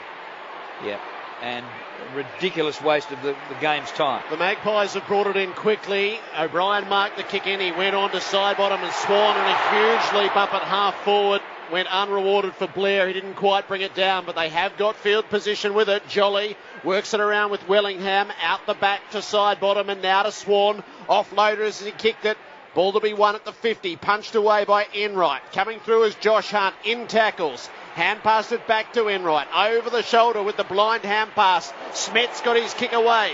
Was floored as he did so. Taylor Hunt took the mark. Hand pass to Motlop, who's hot. Goldsack came straight at him, smothered the hand pass, and it's out of bounds. 18-point lead to Collingwood. 17 minutes in the third quarter. Boundary throw in. It's won by West. He palms it down to Selwood, who's knocked over in a terrific tackle by Goldsack. It spills to Swan, who gets another kick. Up towards half forward. Knocked out of bounds by Mackie. Straight out of bounds. And, of course, the Geelong fans are saying, how about that? Deliberate. It'll be a throw in. Collingwood 10-9 lead. Geelong 7-9. Here's the throw in. Stevenson works to the front and is caught straight away by Dawes. Spills to Joel Corey. Hand pass up in the air. Bartell gets there and fumbles it to his advantage. Gets the kick in, but it's chopped off by Shaw at halfback. Kick by Shaw, back to half forward. A pack gathers. Well, the only man in the pack eventually was Mackie, who took the mark and hit the ground running. He kicks to a Stevie J at centre half forward. He can't mark, but he gets the ball. He bumbles it towards goal. It's offline. And, ladies and gentlemen, that is out of bounds. Send it upstairs. That's a point. That's a point. That's a point. It was at least a metre from the post. Throw in right forward pocket for the Cats. It's a shallow throw in. Reed spikes it away out toward the boundary where Sidebottom has perched for it. Hand passed out in front of Beams. He's got Chapman for company. He'll find the boundary and they can reset. Sorry, I'll get this line back on the game again. Collingwood by 18 points. At the throw in. Steve Johnson trying to get through. Kicked it off the ground. Virtually across the 50. And it favours the Pies with the runners. Swan gets there. Doubles back. Hand pass to Shaw over the top. He has a prolonged look down the line. He kicks it in the Goldsack direction. It came up well short of the contest though. And Lonergan was able to drift in front, take the mark. He'll give some grounds. Mackie out to Steve Johnson, working at the back edge of the centre square. The numbers are on the broadcast side. Johnson's been called to play on. He pulls his kick particularly wide. Selwood arrives to reach up over the top of Fasolo. Hard way to get it to the wing. Down the line with his kick. Taylor Hunt was the link. Guthrie came to the bench as Taylor Hunt fashioned the handball it to him. Oh, that would have been funny. That would have made the night. Off to Selwood, up to Josh Hunt. It's laborious, but Hunt stepped his way out of trouble and used it sideways to Taylor Hunt. Hand pass to Steve Johnson, can take a shot from the 50. High ball to the teeth of goal. Chapman lunges at it. It gets away from him and through for a behind. The margin is 17 points. Adam White. Drew, there was about 2 or 3 Geelong players that were spraying Steve Johnson, then going the torpedo punt and not kicking short. Oh, that was an absolute shocker. Remember the grand final? He was on one leg and kicked 4 glorious goals. Tonight, supposedly, he's fit and hasn't looked like kicking a goal. Didak has it centre wing. Goes a short pass down to half forward and the mark taken by Cloak. Too far out to score. Open forward line. Goldsack there. Slings his man to ground. Too early. And he's given away the free. Bartell to take the free kick for the Cats. Gee, they need the next score. They trail by 17. He's gone the short pass, and Selwood is marked near the back pocket, and under pressure has kicked it out on the full. Joel Selwood, that is most unlike him. Well, he's screaming at Motlop. Motlop had to run towards him, wanted the ball over the back. He was never going to be able to kick that. Free kick to O'Brien, all the way back to full forward. It pitches on the turf. Palmed down by Goldsack. Cloak burst through the pack. Underground kick taken by Taylor Hunt for the Cats. A high ball just anywhere. Out of there. Lands on its point and bounces back towards goal. It's tapped down to Beams. Beams snaps but doesn't give it enough. And the mark in the goal square has been taken by Selwood. He goes straight up the ground. It was a dicey kick. It wasn't intercepted initially. Fasolo and Steve Johnson were both brave and Johnson rose with it. Hand pass to Stokes, off to Bartell, back to Stokes. Forward it goes now to Podsiadly. Had a bounce, reached the 50, kept it low, skids it across the face, and through for a behind. They whittle the margin back to 16 points with 4 consecutive behinds. He might have kicked one out of bounds down there, Selwood, when Motlop didn't come. What an unbelievable captain's, portion of the game there to get them back up and going. He's been phenomenal tonight, Selwood. Fasolo doesn't look too good, Whitey. Drew, it looks like he's just got a stinger on the shoulder. He's trying to sort of loosen his arm to get it loose, but he's come to the bench. Oh, Keith from half-back just sails it straight over the boundary line at the wing. The Cats on the rebound. Johnson in 20 metres of space. Number 20 goes long. Motlop is there with O'Brien, and Harry gets up higher and punches to the boundary line. Good defence by Harry O'Brien. But Steve Johnson, he had more time and space, and he is just not the same man as he was on grand final day last year. He is willing himself into it, though. Forward pocket, throw in for the Cats. Stevenson swipes it to the back, but it's all Collingwood there. Tuvey with a hand pass to Pendlebury and Sinclair, and back to Pendlebury. Kick into the middle, marked by Swan. Now it's all on the race forward. Pendlebury's on his bike. Goldsack's deeper. Swan goes for Goldsack. He's in front of Lonergan. Lonergan reached over, made the spoil. Taylor Hunt gathers for the Cats. Hand pass to Duncan. Kick out the half-back for Taylor. Taylor takes pause. He's been called to play on. Gets himself into a slight bit of bother. Kicks around the wing, though. Chapman takes the mark. Mackey's on in the middle of the ground. Chapman's kick is no good. Duncan will get there first. He needs help. He probably threw that to West, who's in a tackle. Shoveled it forward only as far as Beams. Swan and Wellingham combined for the Pies. Sharrod Wellingham at centre half-back. Out into open space at centre wing. Good contest. Fasolo's recovered. Bowled over by Smets. Good tackle by Billy Smets. Oh, it's high, said the umpire. Free kick for Solo. Good one-on-one contest. Smets partly smothers the ball on the mark. Oh, Daisy Thomas ran into a traffic jam and was knocked to the ground unmercifully. Gee. One got him and the other one straightened him up into the other one. He's bounced back up. That's great courage. Oh, he's got up. He's got his hands on his thighs trying to recover. Swan gathers his kick into the pack. Slews away to the Cat skipper Selwood. Hand pass to Chapman. He's just lacking confidence, Chappie. Goes to ground, but he gets his hand pass away. It's taken down the line. But they've turned it over again. There have been plenty of turnovers in this game, and Reid has taken the mark at half-back for Collingwood. Reid is looking a long way across the face of goal. He's done it well for Shaw. Shaw wants to open up the southern side for Sinclair, who's on the long run to half-back. He'll turn and look to play on. He's got Didak short. That's where he goes. Didak decided to punch it on, trying to get it up to Goldsack, who wore one right in the chops from James Kelly. He had to die a natural death before the umpire gave him the free kick. Yes. Oh, it was a touch on the front of the jumper, wasn't it? Oh, I think that was an act. No, that's right across the ridge of the nose. In the chops. Hand pass for side bottom, kicked up into the forward pocket. It's off hands. Blair took the tackle, dropped the footy. Sinclair had it picked off by Guthrie, cruising through. He takes on Harry O'Brien. Gets it onto the right boot, but kicks to no man's land. And side bottom is able to be protected into the drop. Terrific game, side bottom. 28 possessions before three-quarter time. They bring the ball across the half-back line. Reid out towards the broadcast wing, and Maxwell takes the mark. 25 and a half minutes played third quarter. Collingwood 10-9 lead Geelong 7-11. The margin 16 points in favour of the Pies. Kicked by Maxwell, a high ball towards half forward. Jolly goes up. Juggles but can't complete the mark. The Cats have it. Stevie Johnson is lifting himself. Gets the hand pass away to Stokes in midfield. Stevie wants it back. Kicked by Stokes to half forward. Podsy Adley might have been pushed in the back. Lost sight of it for a moment, but regathers. Hand pass to Johnson, who kicks the ball backwards into the centre square, and James Kelly takes the mark. Short pass to Hunt. In space, he can kick it a mile, but he decides to go short. Good decision. Selwood marks. Selwood goes for goal, and he misses.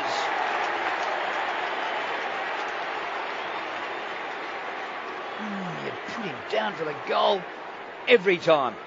They've kicked 5 consecutive behinds. The margin is 15 points. Side bottom marks the kick in. Bounces through the defensive 50. Uses it short for Didak. Just delayed with the initial move and went wide with the kick for Dawes. Wellingham was always in the play, dinking down the line. Hand pass to side bottom, who stayed in the play on the left boot. He kicks for Goldsack.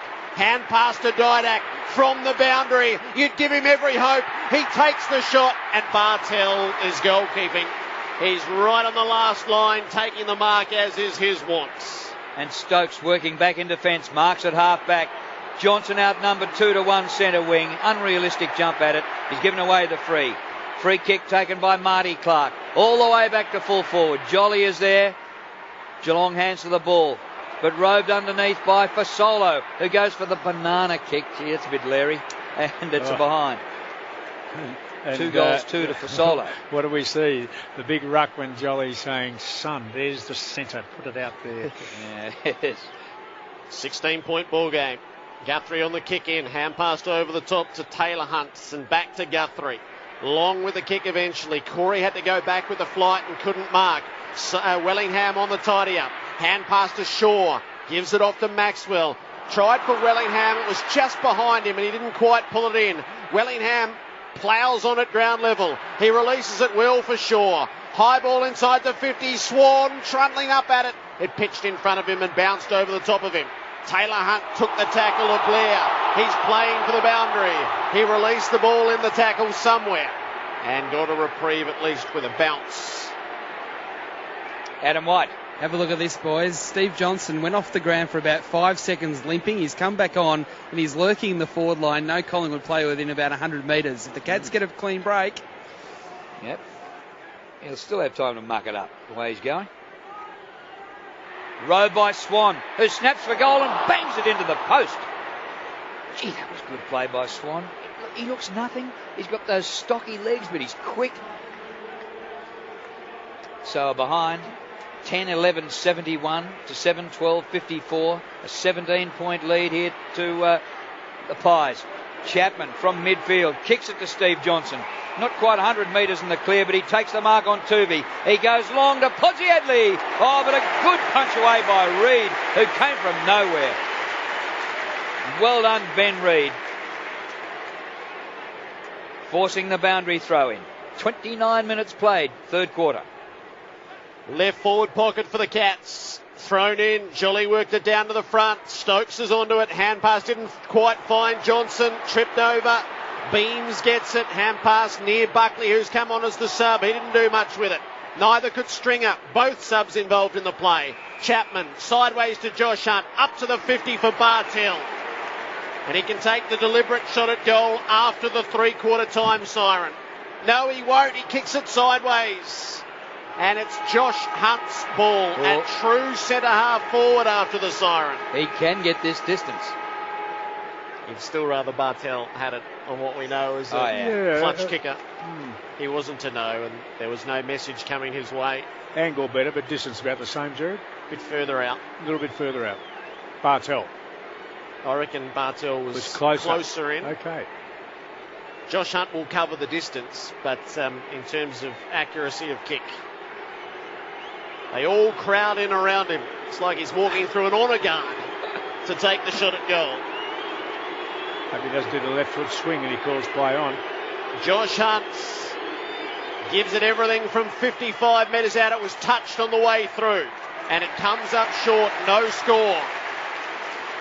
Collingwood by 17 points at the final change.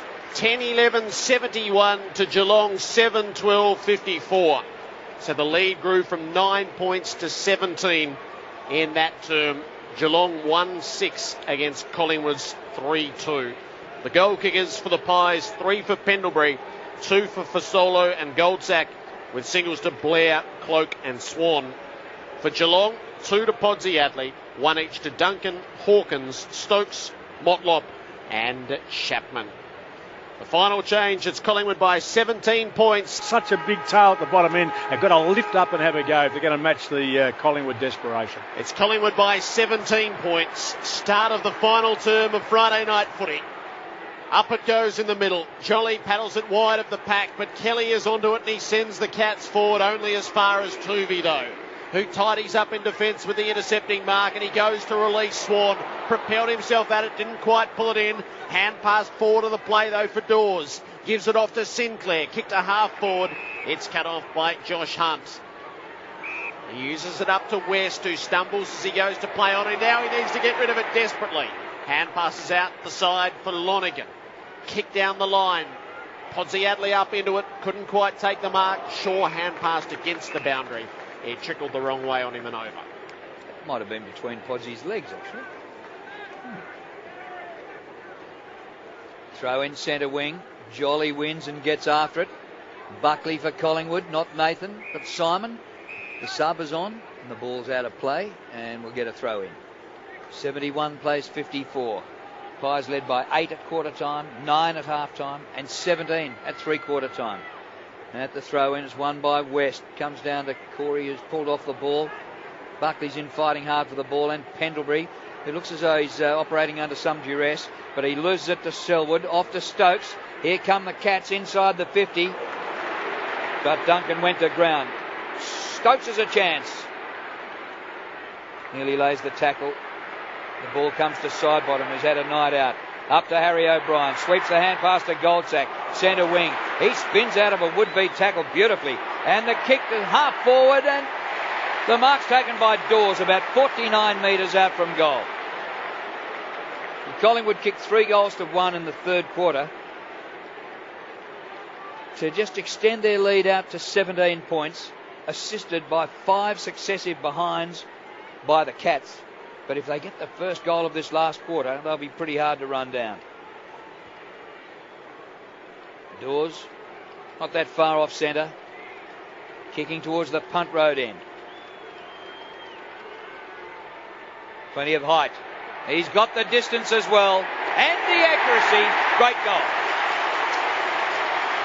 Well, we talked about the big blokes, didn't we? We talked about Dawes and Folk and probably Podsiadly and at the other end, Podsiadly and Hawkins. And there is no doubt now, I think possession-wise, conversion-wise, now contested mark-wise, that the Collingwood 2 blokes are starting to stand up and deliver.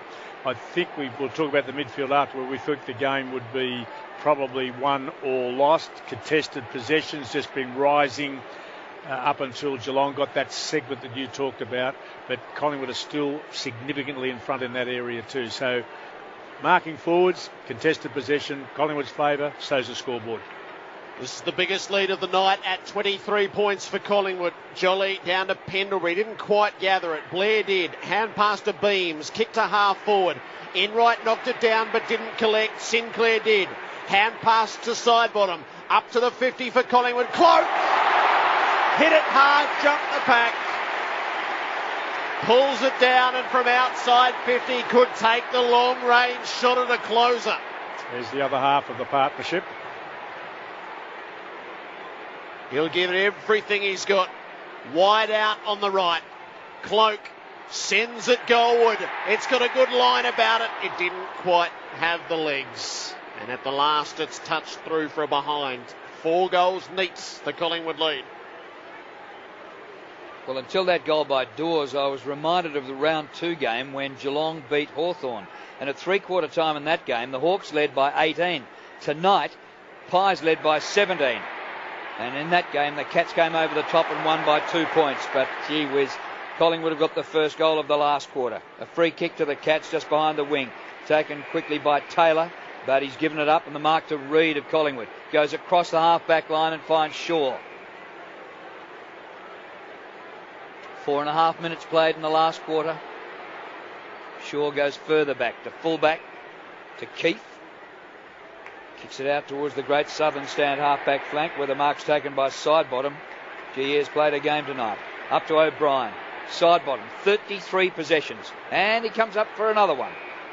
Oh, no, this is Marty Clark. Clark towards centre wing. Wellingham in front. Good hands.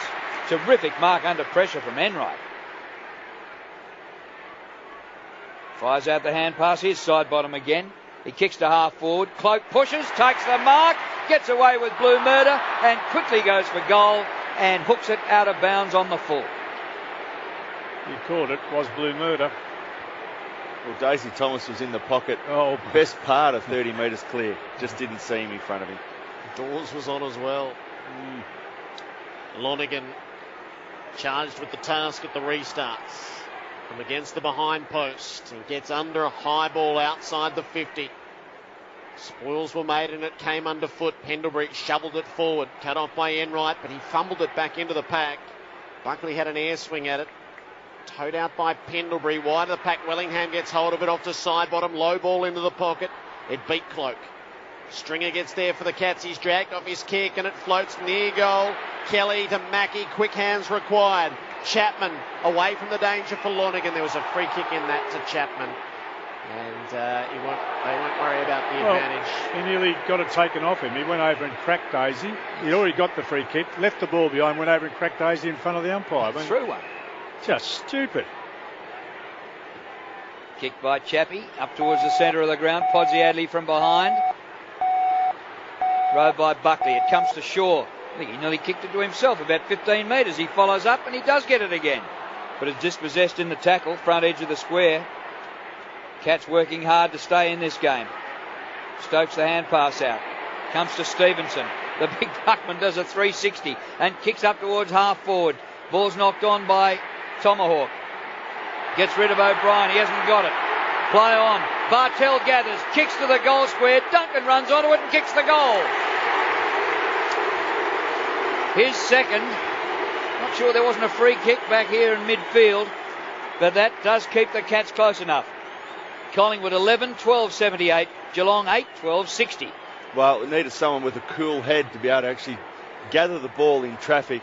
And plenty of Geelong players were across the half-forward line, putting their head over it, trying to get possession. No one could get possession.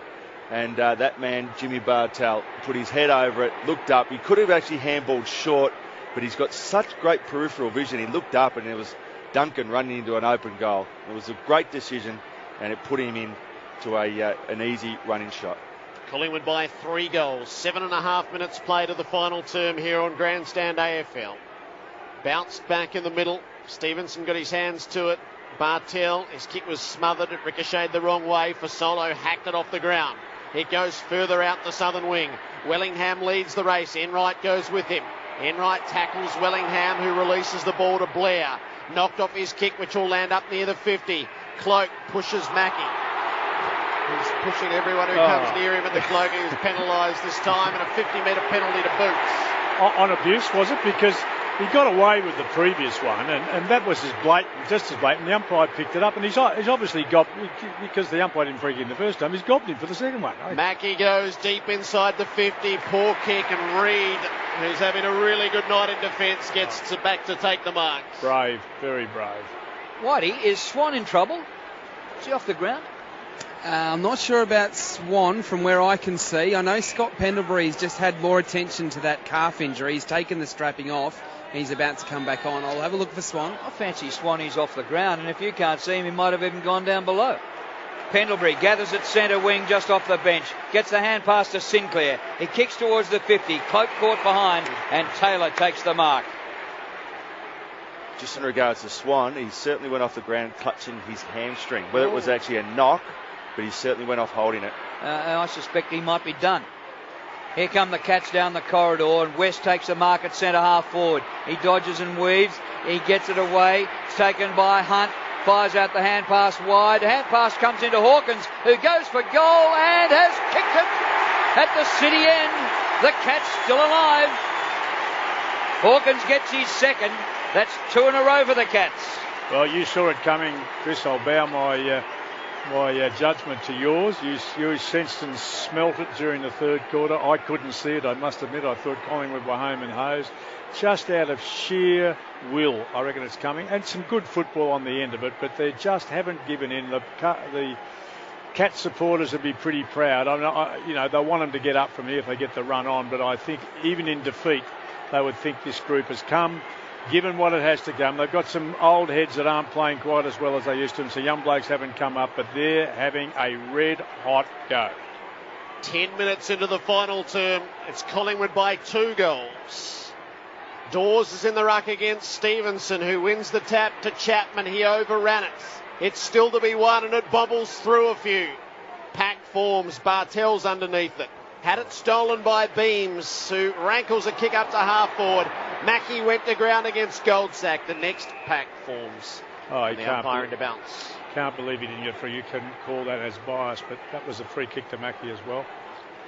Trouble is, he's looking to the umpire off the ball. Why didn't he see it and pay it? You just can't get your head into that space. It's 50 from the Collingwood goal. West knocked it sideways, but Blair was onto it to Wellingham. Kicks around the 50. He wanted Thomas. Enright gets a hand in there to use it with Bartel. And now to Enright. Short with the kick. Johnson takes the mark. 50. Just into the protected zone. Drifted maybe Wellingham or side bottom. Maybe both. Jono. He plays the game and umpires it. Hey, come have a look at this bloke here. Free kicker. Yeah, you're right, Jono. I'll give you one. So Johnson has brought 60 out from goal. He's doing it again. He is unbelievable. And Johnson's going to give it everything he's got from half forward and see if he can get it home. He's gone for the barrel. It drifts out into the pocket. Duncan had a play at it. He couldn't quite pull it in. It's still to be won. Shaw gets caught by Hawkins. High. Free kick to Collingwood.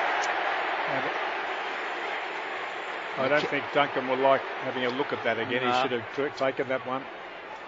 The kick goes back to Keefe in the defensive goal square. Cats have kicked the last 2 goals since Swan has been off the ground, and they trail by 2 goals. It's looking eerily similar to that Hawthorn game. Maxwell marks at halfback. He puts it out in open space as centre wing. Pendlebury runs onto it. No problems with his calf now. A glorious kick to full forward, and Cloak marks.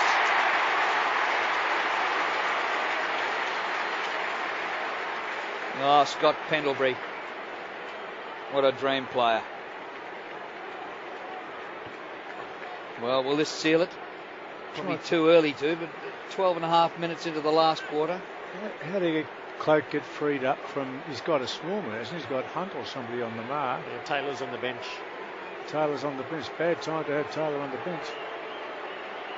Cloak for just his second goal. Rams at home.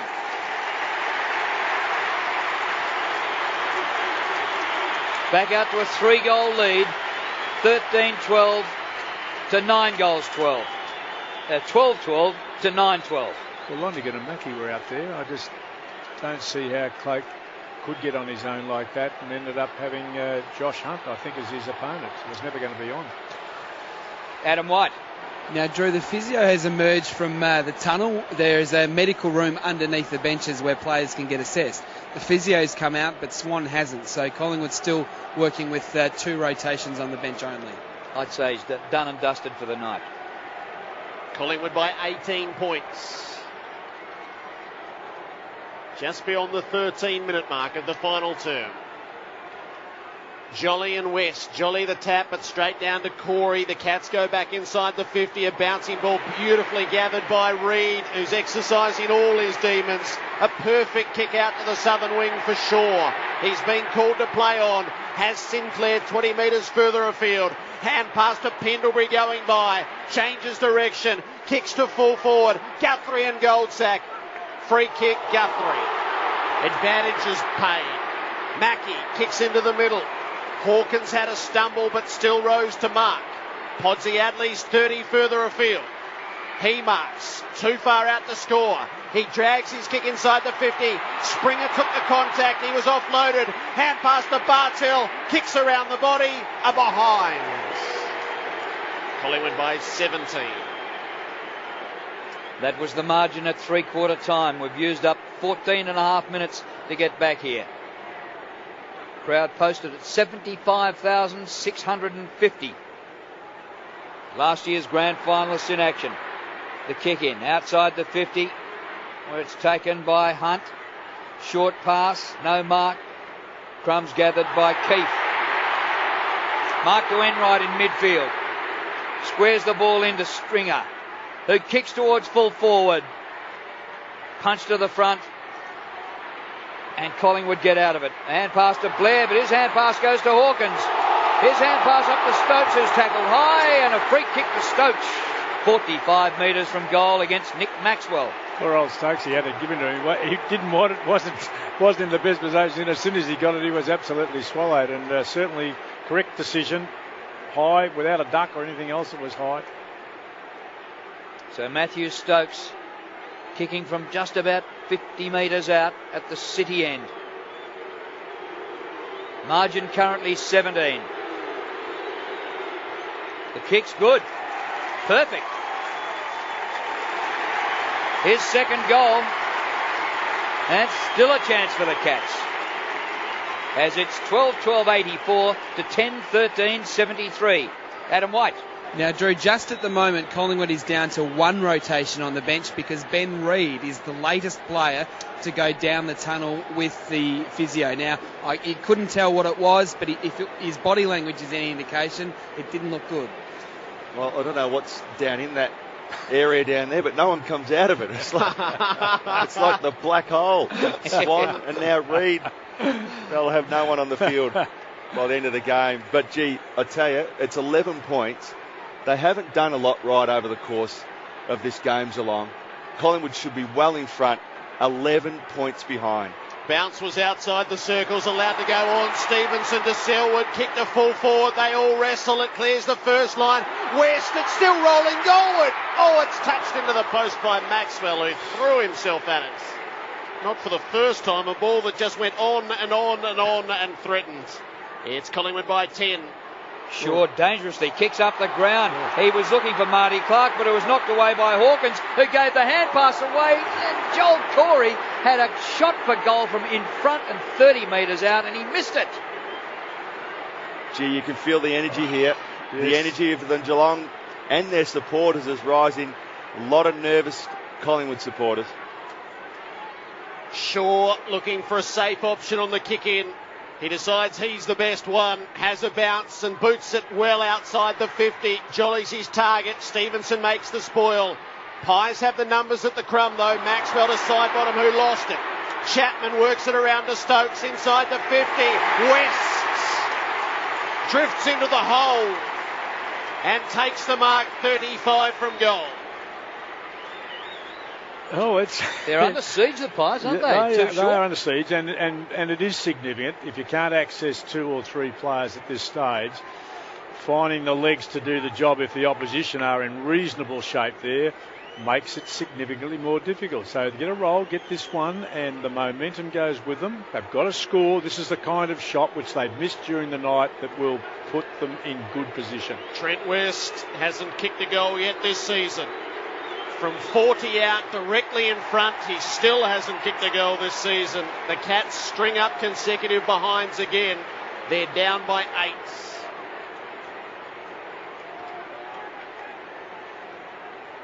Gee, haven't they had some misses? Early in the game it was Hawkins and Podsiadly. They've had a few chances late in the game. Shaw kicks in just outside the 50. Big leap by Thomas. He brings it down to the front. Taken by Tuvey. Kicks towards centre wing. Fasolo gets a hand of the ball. But at the back, taken away by Enright. It kicks towards half forward for the Cats. A spoil by Thomas, close to the line. Gathered by Kelly. His hand pass underground. Again Thomas. Kicks to centre wing. Might have been in the back to doors. No whistle on the play. Fasolo gathers. Hand pass away to Goldsack. Further afield to Jolly. He kicks inside the 50. Side bottoms the one. But a punch by Hunt. Josh Hunt in defence for the Cats. Then the ball was at ground level. He took a week to pick it up. Finds Taylor, who delivers well off the left. And Stokes marks just behind the wing. 84-76. An 8-point lead to Collingwood. 19 minutes played last quarter. Stokes is going to chip it backwards to Josh Hunt. Just fewer than 7 minutes to play. Across half back to Lonergan. Hand pass out to Motlop, who's got some space in which to work. He has a bounce. Delivers beyond halfway. Stringer made some good space for him. He bounces and plays on. Kicked in the Hawkins direction. Put it behind him. Hawkins knocked it, trying to get it past Tuvey. He failed. Tuvey gathered it well to Jolly and Shaw, and he finds Wellingham on the way out. Hand pass over the top to Pendlebury. Works it on now to Blair. Backward he'll go to Wellingham. Short ball for Buckley. Paid as a mark. Out on the broadcast wing. Buckley's going to turn and give some ground. The lead is 8 points to Thomas. Across half back for Harry O'Brien. He's got Bartell for company. He won't get out immediately in that direction. Tuvey, though, has made a good break for him. O'Brien instead uses a short hand pass to Buckley. They tried to get it back. Intercepted by Stokes inside the 50, over the top of Podsiadly. And the moment passes with Collingwood having numbers. Stokes had to do better with his kick. Keefe works the ball across. Thomas out of defence. And he finds Pendlebury at half-back flank. What a silky smooth game Pendlebury has played. Does the old 1-2 with Wellingham. A high ball towards centre wing. Marty Clark in front, claims a mark, not paid. Comes to Jolly. It's taken off his boot by Chapman. Chapman's hand pass up. Keefe has it for Collingwood. Pendlebury has it once again. Just strolling through them. Hand pass in trouble. Oh, Blair's met front on. Ball comes Geelong's way. Oh, kick by Mackey's partly smothered. It's inside the centre square. Good tackle laid by Corey. And that's a stoppage inside the square. And at the 21 and a half minute mark, we have a ball up with the Pies leading by 8. Whitey. Now, Ben Reid has come back to the bench, but he doesn't look like he's part of any rotations, boys. At the bounce, West won the tap. Taylor Hunt gets through the pack. Hand pass to Chapman. Steve Johnson's on over the top. The kick goes out in front of him. It bounces to Stevie J from the pocket. He takes the swinging shot. Hawkins, It bounced off his chest. Clark got caught with it. Shaw comes away with it. Hand pass to Keefe. Outside the 50. Thomas went the unrealistic jump. Push in the back. Geelong with the advantage. Chapman up to the 50. No mark. Taylor Hunt back to Johnson. Kick up to full forward. They cannot find a target. They are peppering away. Collingwood holding up. Goldsack will get it 50 from goal. No, he won't. Spall's put on him. It comes to Bartell. His hand pass doesn't hit a target 30 metres from goal. Maxwell's in there for Collingwood. Goldsack to Jolly. Out wide it comes to Shaw. Taking it out of defence, Buckley the sub. He kicks long to centre wing. For Solo the only chance. It comes to the front to Mackie. He finds Taylor. They're off and running again, the Cats. On the run now, Guthrie, who kicks to half forward. Selwood takes the mark and wanted to go on, but decides to come back and take his kick. Took a couple of steps. I would have called play on. Nearly 23 minutes played. 8 points the lead for Collingwood. Cats coming hard. Collingwood playing 2 men down. The kick towards the forward pocket. Plenty of Cats there. Oh, Hawkins' hand pass over the top, floated, was knocked to the boundary line and is out of bounds alongside the behind post. They're going to the Collingwood Social Club end, City end in this quarter, the Cats. But can they find a target? Collingwood by 8 at the throw in deep forward. Johnson snapped out of the pack. It's a behind. It's 7 points. Virtually the last 10 minutes have been played inside Geelong's half. And drop marks and missed kicks. Just chance after chance with nothing lethal at the end of it. Clark marked the kick in. He's gone for beams. Chapman the spoil. Corey the crumb. Feeds it to Chapman. 50 from goal. Set sail for home. It's long. It's strong. It's touched on the line. A goal to difference at the 24-minute mark. I thought Chappie might redeem himself. He hasn't had a great night, but he thought he put that one away. It might have set the place alight. 5 behinds in a row again, just as happened in the third term. 4 goals, 12 in the second half, Geelong. Yeah. 4 goals, 12. That was more worth a replay than the one we had earlier on. Pendlebury has it for the Pies. Kick short of the wings. Punch to the front to Corey. Hand pass to Chapman. He hoists it high towards full forward. There's no mark. Rovers needed. Pendlebury there again for Collingwood. He kicks it out of bounds on the full. Thomas tried to keep it in, but it is going to be a Cats free kick to be taken by Mackie in between wing and half forward. Great Southern stand side. There is time left.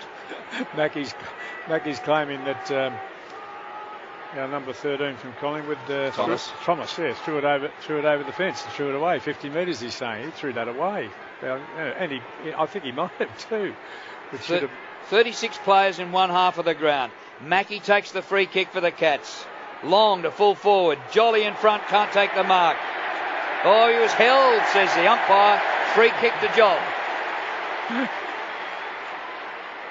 Couple of minutes to play. Jolly happy to take all the time in the world. The umpire happy to let him. Now he calls play on. Long kick on the way out. Plenty in the pack. No marks. Sinclair's hand pass partially smothered. Ball came the way of Selwood. Kicked it in a hurry. Jolly made the spoil. It's all about the crumb. Harry Taylor got hold of it. He roosted it to full forward. Collingwood with the numbers. Stokes with the ball. The score's a level. The water on the dam finally broke through. It's 84 apiece with 100 seconds left to play. Well, and look, it was an enormous effort. I can't think who it was with Collingwood who ran back in. It was the bravest act of Shaw was the bravest act to get in there and spill it out. They all could see it was a brave act, and Stokes was the only one sort of left out of the contest, just sitting there. He just grabbed, spun, and put it away. There was desperate effort by Collingwood to put it, but we might get a draw in the game. That was the last thing in the world I would have predicted. Well, I was wanting to compare it to Geelong and Hawthorn earlier in the season. Now it's looking a little bit like Manchester City and QPR.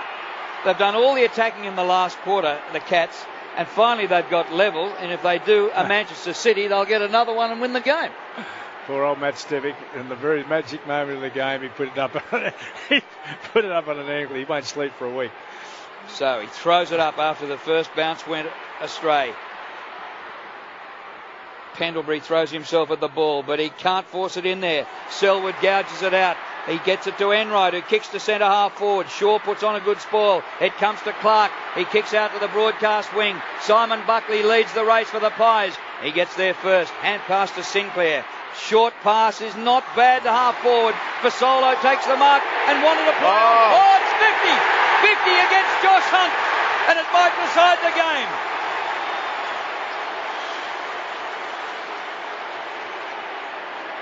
Did Josh think that he got a hand on it? Did he touch it? I think he thought he played on. I'm sure he thought he played on, and I'm sure he did too. No, it's technical, 50 metre. But it was there, unfortunately. Geelong supporters would be devastated. And they've done enough to be worthy winners. Fasolo is now only 20 metres out and kicks the goal. They lead by that with a minute to play. Yeah, look, this game has ebbed and flowed, as you've suggested, and they created enough in this from about halfway through the third quarter when you were starting to sniff a bit of an uprising from the Cats. They've peppered and got it in there and just been very, very brave in their ability to fight back and to create the opportunities. They'd be very disappointed that on as you called it, a technicality that an easy goal was given at the finish. But they'll lose nothing tonight, the Cats, because they haven't played great footy, but they've been extremely competitive and up and at it for most of the night. It's not over. There's a minute to play in this game. Collingwood by a goal. Ball to be won in the middle from the bounce. Pendlebury got hold of it. The kick didn't go anywhere. Side bottom came from the wing. Hand pass forward to the play, and that's where the Pies are. Blair to Pendlebury. The kick to full forward. It might go the journey. It does!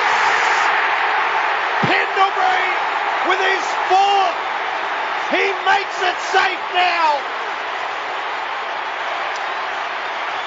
They have defied the numbers in the final term. Swan out of the game. Reid out of the game. It's as brave as you could ask at the end. 14-12-96 to Geelong 11-18-84.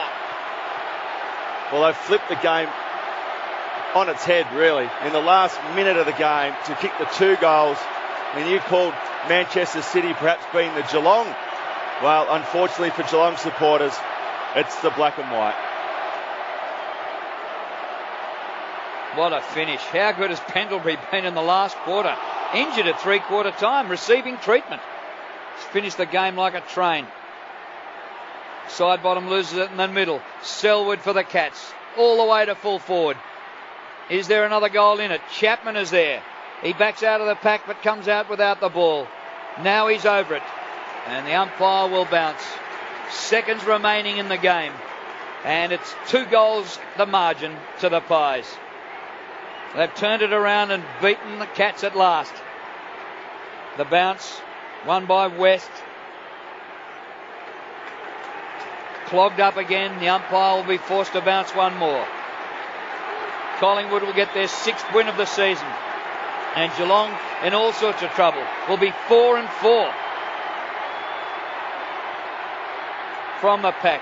Kicked out of there by the Cats. Kelly in game 200 marks 45 metres from goal. And his kick for goal will be after the siren. He leans back, spirals a torpedo. He knew it wasn't going to make any difference, and he didn't make the distance. And the margin is 12 points. The Pies have won.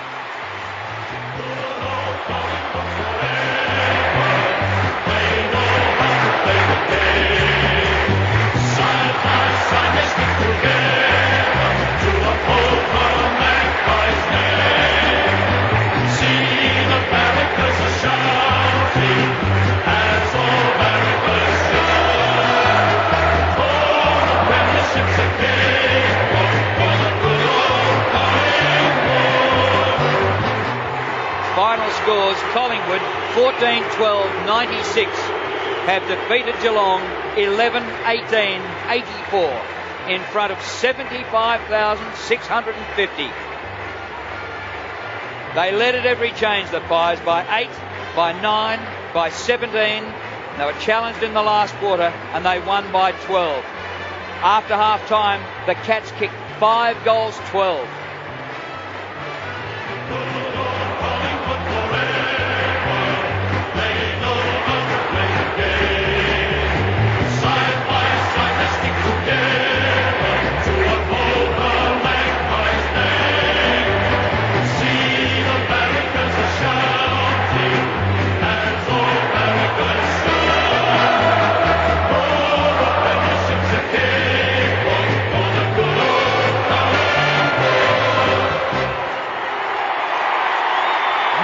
Night at the football. It's hard to believe, but tomorrow at the MCG might be even bigger when we have the Dreamtime game between Essendon and Richmond. What a night. A 12-point win to Collingwood. They were never headed at any stage, but they were threatened at the end, and the scores were level with a couple of minutes to go. The scores were level on 5 occasions throughout the night. The Cats retreat from view, and the Magpies will stay and savour this after losing those 2 key players, Swan and Reid, in the final term. They looked like they were going to get run over, and with tremendous resolve they have pulled out the win. How are we going here? David Parkin, give us your thoughts before we hit the room. I'm a bit exhausted, Jared, to be truthful, because I didn't see it coming as Chris did. He had a great feel for what was to finally eventuate. No doubt that the rack of rotations, the injuries started to really hurt Collingwood, because they couldn't get in their front half. I don't know how long it was, Chris, but it was about 12 or 14 minutes that the ball didn't really venture past the middle of the ground into Collingwood's front half. Got to give look, how good player is Pendlebury? At the start, when they needed someone to take the initiative, he kicked a big goal down on the left down here. It might have been a left footer. Went through on the angle down here to get them started. And then when they got into problems at the finish, he kicked 4 for the night. But the first one and the last one were absolute gems, which enabled them to steady under the... And they were in the eye of the storm. There was no doubt about it. Geelong got a sniff and they kept coming. And players that hadn't contributed greatly started to lift themselves up. Got to the point where... I know where they should have won. I think the team, this could be argued, I think the team that played best football for longer, the more convincing football to me, was in fact Collingwood. But there is no doubt about the resilience of the Geelong players. I'm not sure what the headlines are going to be, but I think the headlines, halfway through the third quarter before they get a run on, might have been, we told you so and they are gone, etc. But anybody who was to underestimate the quality of this team in terms of the individual's ability to lift and get the best out of themselves and each other when it's most required. I dips my lid to Geelong. I really do, because I didn't think that they got to the point where they'd convinced themselves, if you like, at half time. I thought they'd be in there thinking, well, it just ain't happening for us. But it was, I don't know, from your point of view, it was the first game of a round that has promised to deliver. And I must admit, over the years, every time we get to a round like that, it buckets out the wrong way. So if this is any indication of what this round will bring in the next 2 days, I can't wait to get there. I think I'm going to get to every game I can live because the atmosphere of part of it is just super. Collingwood 14-12-96 to Geelong 11-18-84. The Pies hit the rooms. Our news radio audience will depart, I'm sure, during the song. They're coming in slowly. They're exhausted. Even the coach is just mentally exhausted after that one. Here they go.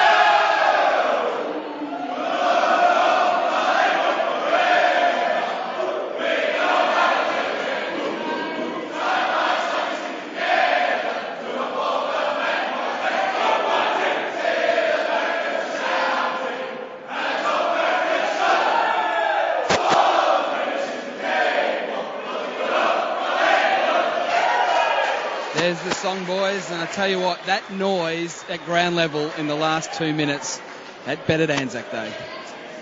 Granny, your thoughts? Just an absorbing contest. It was different almost for most quarters.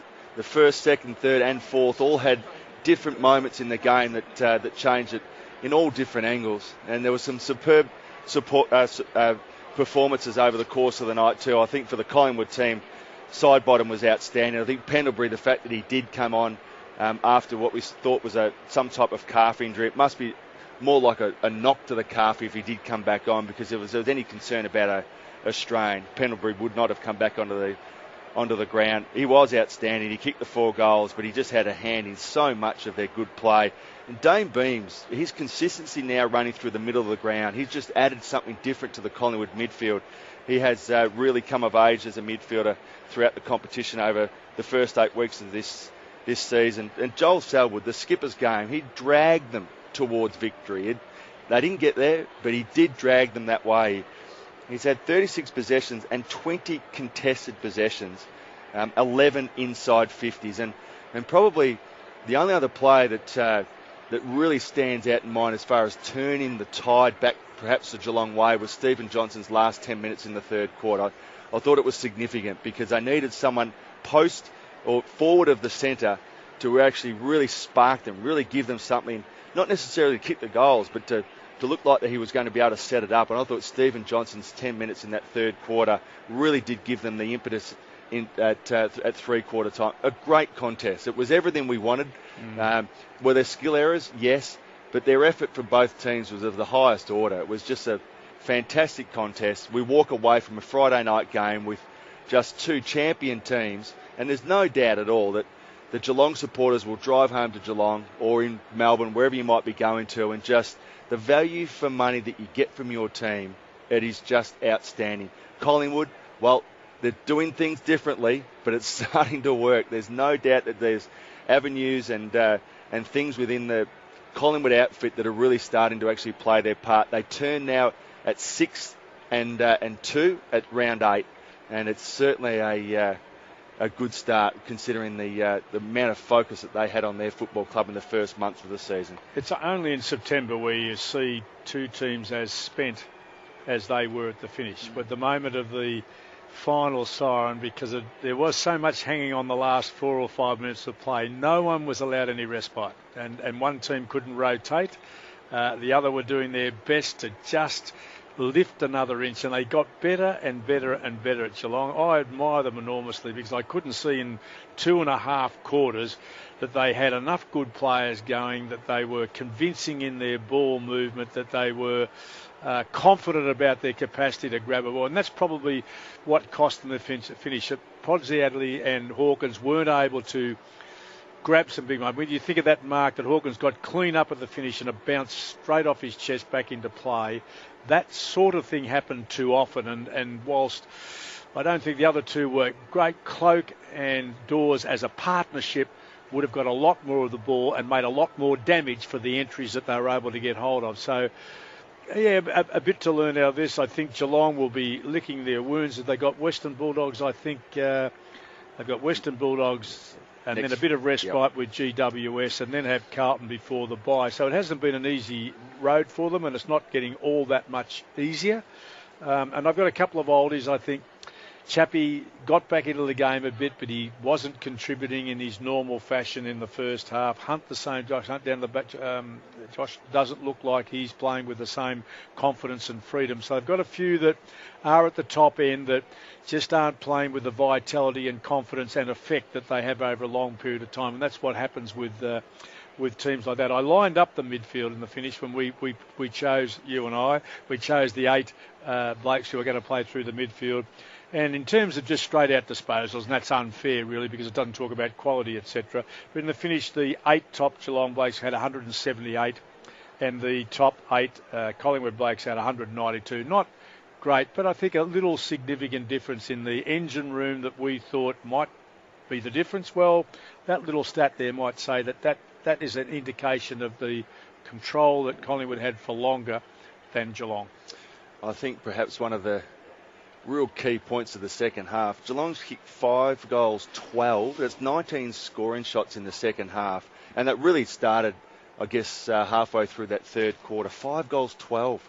So they've given themselves every opportunity. I think they've gone inside 50, best part of 60 times compared to 50. So incredible second half. Collingwood by 12 points into the winners' rooms with Adam White. Thank you, Jared. I've got Alex Fasolo here, and I was just saying to Alex before he came on air that he was almost the one that kicked the winning goal. You sort of did. You sort of are the man. Everyone tuned out once Pendle's kicked his, hadn't they? Absolutely. The game was done and dusted. No, it was good. Good to just finally get over the line, and obviously Geelong came home as we knew they would, but it was credit to all the boys to really just hold strong and get over the line. Take us through that last couple of minutes. You've taken the mark, the scores are level, out on the half-forward flank, and you've taken them up, but Josh Hunt's come in late. Did you know immediately that it was going to be 50? Well, I knew Josh Hunt grabbed me, and I kind of milked it for all it was worth, so look, I don't know, I hope it was there, but and then obviously 50-metre penalty, and all the boys got around me, and I was packing my DAC, so I went back and slotted it and gave it a fist and calmed the mags. 80,000 people. The noise was deafening to kick a goal like that. It is what dreams are made of. Is that something that you've always wanted to do? Yeah, I think it's every kid's dream, isn't it? But look, it would have been nice if we were down by 5 points, the sign had gone, and then I'd slotted it. That would have been a little bit better. But no, it was great to be out there and have a win. So yeah. And just one more from me. It's an important win to not so much from last year, but even just to get the win now and get a bit of momentum rolling. Yeah, it's great to get the 4 points. I mean, at the same time, we like to think, oh, look, we're moving forward. We didn't think about the past, but look, we're aware that they beat us 3 times last year, and it was great to kind of just, put that to bed and have a win and tell everyone, stick it up them. The man with ice in his veins has got the headphones on, boys. Up to you. Alex, David Parkin. With the finish, it looked like the end of the grand final. The players looked absolutely and totally spent. Was it a game that demanded physically as much as you've played in? Absolutely. I've been lucky enough to play in a few games against Geelong, and they're all pretty taxing, but that was the closest one that I've played in, and I know I was absolutely wrecked, and I'm sure all the boys are. So, but no, it was absolutely terrific to get up in the end. Have you realised that the rotations were down because you couldn't access players? I mean, you're aware of that, and you're told that you've got to stay on a bit longer. What happens in that sort of situation? To be honest, I'm actually quite oblivious to what's going on. I kind of hit the bench, and everyone's yelling at me, get back on, get off, and get back on. But I could kind of tell that I was, especially in the last quarter, I was off and on a lot. So there was something going on, but I'm not quite sure what. And your vertical leap, Alex, has that been a natural athlete for you for your life? I mean, the capacity that you have as a medium tall player to be able to go up. You were a high jumper as a kid, or a long jumper, or a hop step and jumper or something? I did a bit of hopscotch back in primary school, but no, I wasn't. I guess it's an attribute that I'm lucky to have, and it does help because I'm not the fastest bloke out there, but it's good to have a leap. So yeah, it's great. Alex, Chris Grant here. There was an enormous amount of focus on your football club in the first couple of weeks of the season. I guess that was always going to be the case with the changeover between Nick and Nathan. But you're now round 8 and you're 6-2. So in a lot of ways, your season's just starting to get going, isn't it? It's very funny how the media work. We lose to Hawthorn, then we get pumped by Carlton, and everyone's all over us, and all of a sudden we win 4 straight, and everyone's pretty quiet. So, but look, it's a credit to all the boys. We really bounced back. We kept all that exterior talk kind of outside the club, and we just went on with our business, and it's starting to pay dividends. Do you sense that with the opportunity of obviously players who have been out of the team getting the opportunity, Dale Thomas came back into the team tonight, Jolly came back into the team, you will actually start to muster some of those players back into the team. So therefore the wins at the moment are incredibly important. Absolutely. I mean, it's great to know that it probably, like in terms of our list, probably wasn't our best 22 that was out there. We obviously got Nathan Brown still on the sidelines, Chris Tarrant still on the sidelines, and the thought that we're only going to get better. It's great, we don't want to peak too early, and it's all about playing your best footy in September. And you're surrounded by premiership players. It's a little bit of a tick you need to give yourself. It's obviously I'm playing with a lot of players who have a great record, and there's a Brownlow medalist there, and a couple of best and fairest, and a heap of premiership players. So it makes my job a lot easier when I'm playing with a bunch of superstars. But you don't look overawed. The youngster, teenager from East Freo, you've settled in pretty well. Look, it's obviously a great bunch of fellas, and if I ever was overawed, I got a fair few blokes to pull my head in, so it's there's no danger of that. But no, I'm really enjoying it. It's a great club to be at the moment. Be hard not to enjoy tonight. You got another one, David, or are you done? No, I'm not. Alex, well, I've got one more. Were you aware that Pendles was in a bit of trouble at three-quarter time? He had ice on his calf, and he got some treatment. But boy, the way he ran the game out, you wouldn't know it. Had absolutely no idea. But there you go, boys. Yeah. Fair to say he played an okay last quarter, so I'm sure he's fine. Yeah, handy. Good on you, Alex. Well done. No worries. Thanks, guys. Alex Fasolo with us in the Collingwood rooms. The Pies 14-12, 96 by 12 points over the Cats, 11-18, 84. And that scoreline doesn't quite tell of the drama, though, at the end of the game. He's very, very confident young man, isn't he? Very confident. Knows where he's about and what he's doing. Yeah, not fazed by going on radio around the country. No, but it's that's the driver, isn't it? It's a bloke who doesn't believe like that, who's got the assets, but can't use them. But he's got both, belief and the assets. So the talking point will be about the 50-metre penalty, which we've just heard Alex Fasolo say he milked for all he's worth. But the umpire, if you play to the whistle, the umpire hadn't called play on, and thus you're not entitled to tackle believing a player has played on. It's a hard rule for a player to play to, but there's one thing you must keep in your mind as a player. You do not grab that player at any stage until the whistle goes or you hear play on. From my perspective, incredibly drama-filled and incredibly hard on the Geelong players to get to that point, but really the only person that can be blamed for that is, unfortunately, Josh Hunt. I mean, that is the rule. It's been that rule for a long, long time, and the drama should be taken out of it. It was a 50-metre penalty any day or any night of AFL footy. It's incredibly it's tough. No, it is tough because if a player makes a movement and he turned rapidly and almost took half a step into the player on the mark, so for the player on the mark, he would have sensed that this was a movement prior to taking off or moving forward. Your natural instinct, isn't it? And your natural instinct as a defender, for me, it was, he's got to stop that. Can't let him play on. So whatever the call was, it is technical, but it's absolutely right in the letter of the law. But, gee, for Josh Hunt's sake, I'm glad Pendlebury kicked the extra goal, because otherwise the whole thing would have been decided on that 50-metre penalty. Yeah. Do we think that Geelong was, what did you say, 4-12 or something? 5 goals, 12 second half. 5 goals, 12 in the second half. Are we saying that they really kicked themselves out of the game, that they did enough in the finish? Would you be convinced if Geelong had got home by a point or a single goal tonight that they, in fact, really deserved that? Well, if you looked at the statistical analysis for the whole 4 quarters, you'd look at the fact that, one, Collingwood finished on top of the scoreboard. Also, a couple of the important numbers, contested footy, amount of ball that they actually had. But there's a thing called emotion in football too. And most of the time, you look at the stat sheet and you think, well, hang on, they've done a lot right, but they've lost the game of football. And clearly tonight, when the key moments arose in the second half, Geelong actually won them. And for mine, that's very, very telling. Now, I don't know what this will do to Geelong. Will it actually now derail their year? Or will it actually be an impetus for the rest of the year? I don't know whether they'll be so tired in effort and emotion after this game that they'll actually recover. Only time will tell. But what they did do in the second half, when the game was there to be won, their last 10 minutes of the game, they probably should have kicked 6 or 7. That's the opportunities that they had. They were so good. It wasn't that they were very good. They were dominant.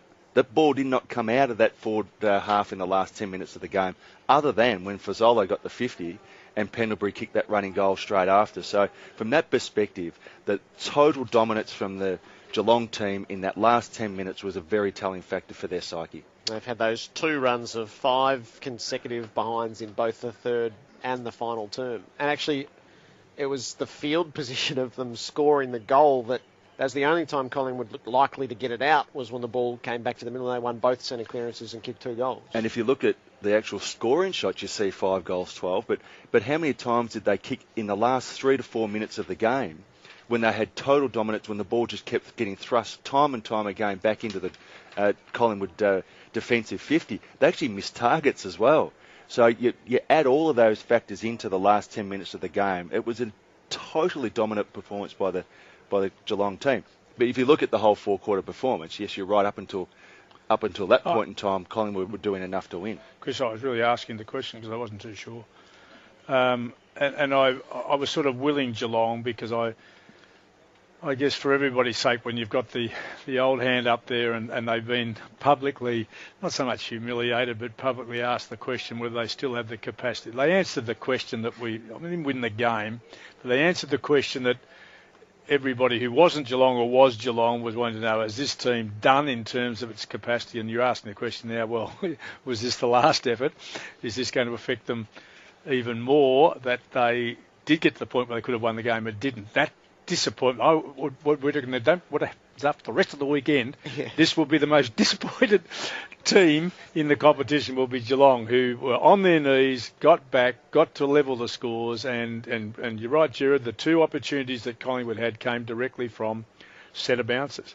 Whilst the ball remained for long periods of time in Geelong's score without actually scoring or getting right out to the centre bounce, coming back out in points, etc., it never looked like going into Collingwood's half. So they've done a remarkable job for the team that would have been confident enough to say, we got them, we actually got them, but they didn't have them. And they'll be relieved, Collingwood, very pleased to get the 4 points and relieved. I'll be terribly disappointed if it's a downhill slide from Geelong now, because I reckon they've recovered a poise in the game where they deservedly could have just said, well, we've given it our best shot. We just can't keep coming like this. And I was very proud of a bunch of blokes I don't have anything to do with, don't know anything about. I thought that's super. And that's not taking anything away from the Collingwood Football Club, but they were terrific. But prior to the game, you said Collingwood were younger than Geelong and they're on the way up. Will we have to put up with all talk about Collingwood being premiership chances now? Does it swing the balance that much in their favour? Because it's been such an even season.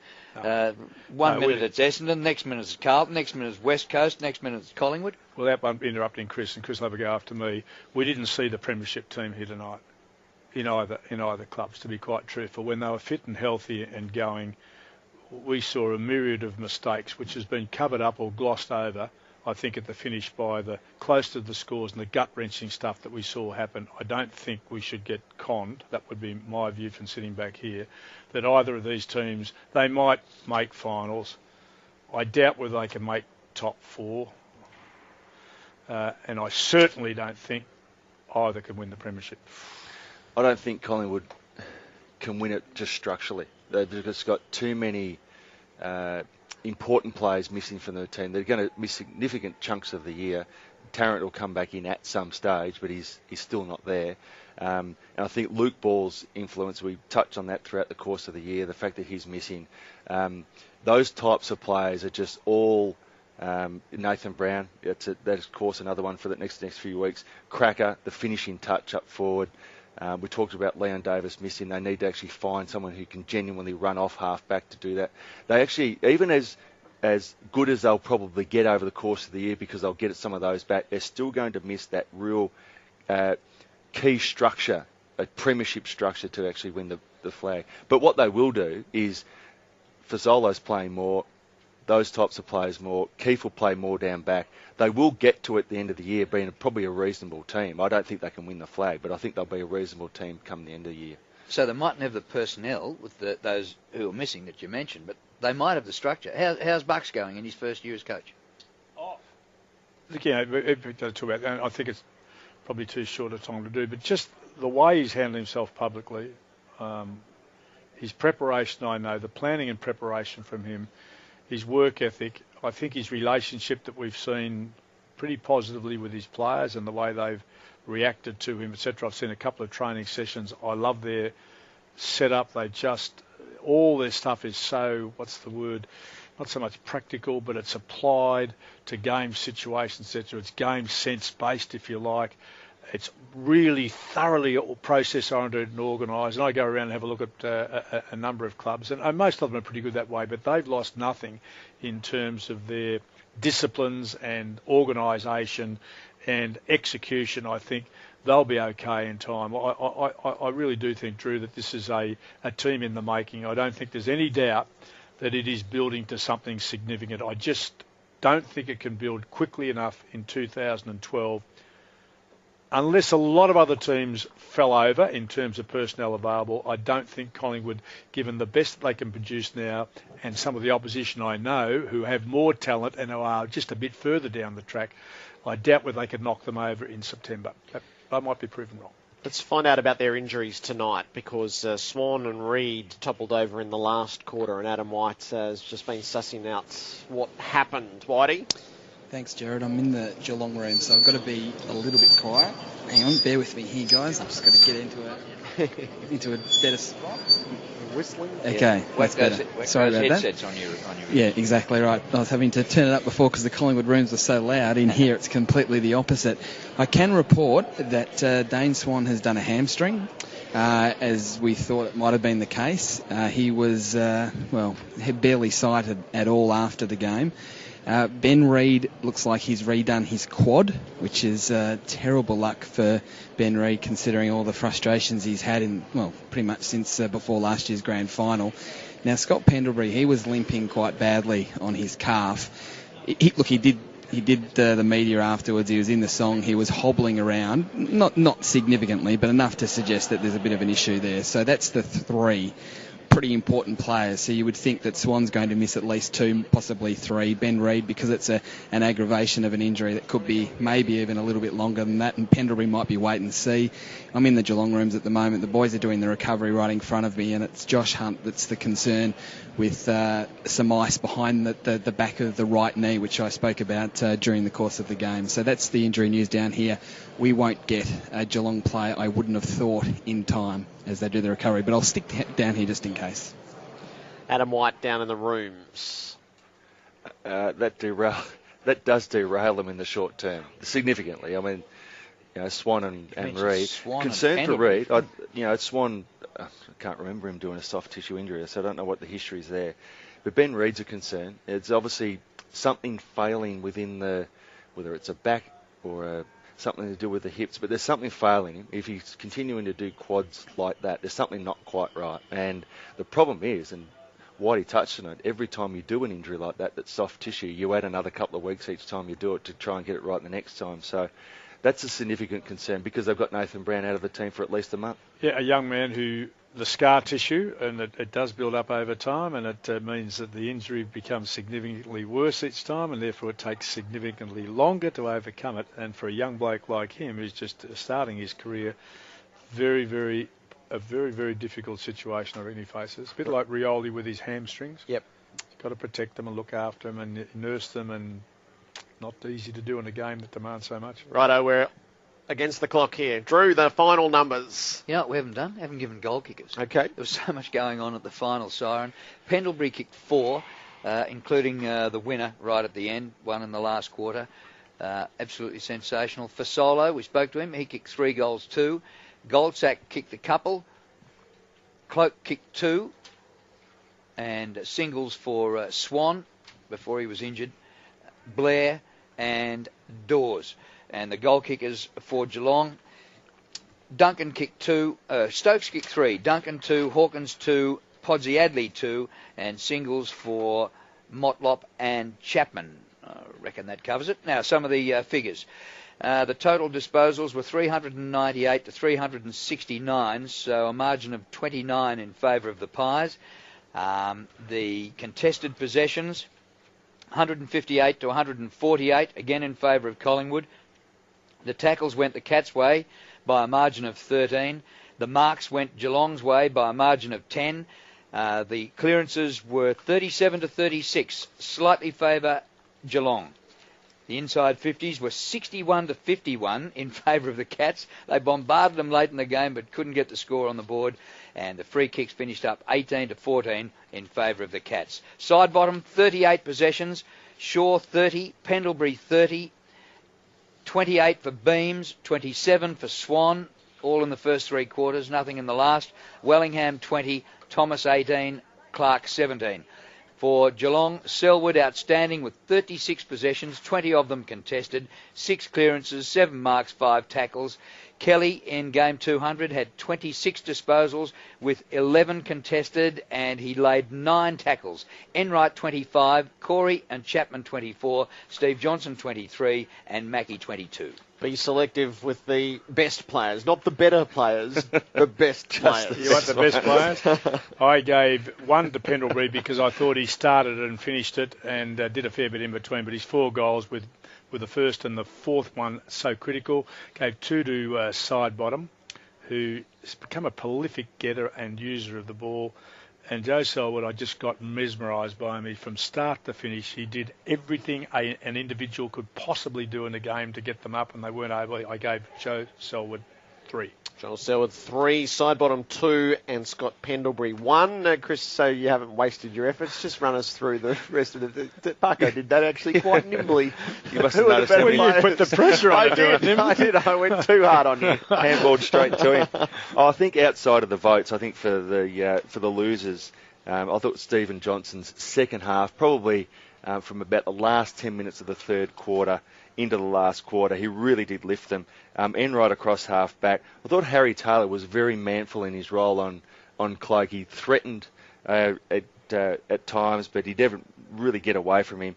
For the winners, Swan's first half, probably first 3 quarters was very good. I think Dane Beams, we mentioned him before, his ability now to go into the midfield and consistently perform at a really high level has been a real win for Nathan Buckley. And of course, you mentioned Pendlebury and Side Bottom. Thought he's sure across half back was good too. Chris Grant and David Parkin on Grandstand AFL tonight. 3 to Selwood, 2 to Side Bottom, 1 to Pendlebury. Collingwood by 12 points over the Cats, 14-12 to 11-18. If things go well tomorrow and the arrangements hold, Chris Scott will be our guest after midday with you, me and Balmy Granty. So that'll be the lineup for the Geelong coach if things go to plan. 75,650 in to see it. A Friday night that promised plenty and delivered even more.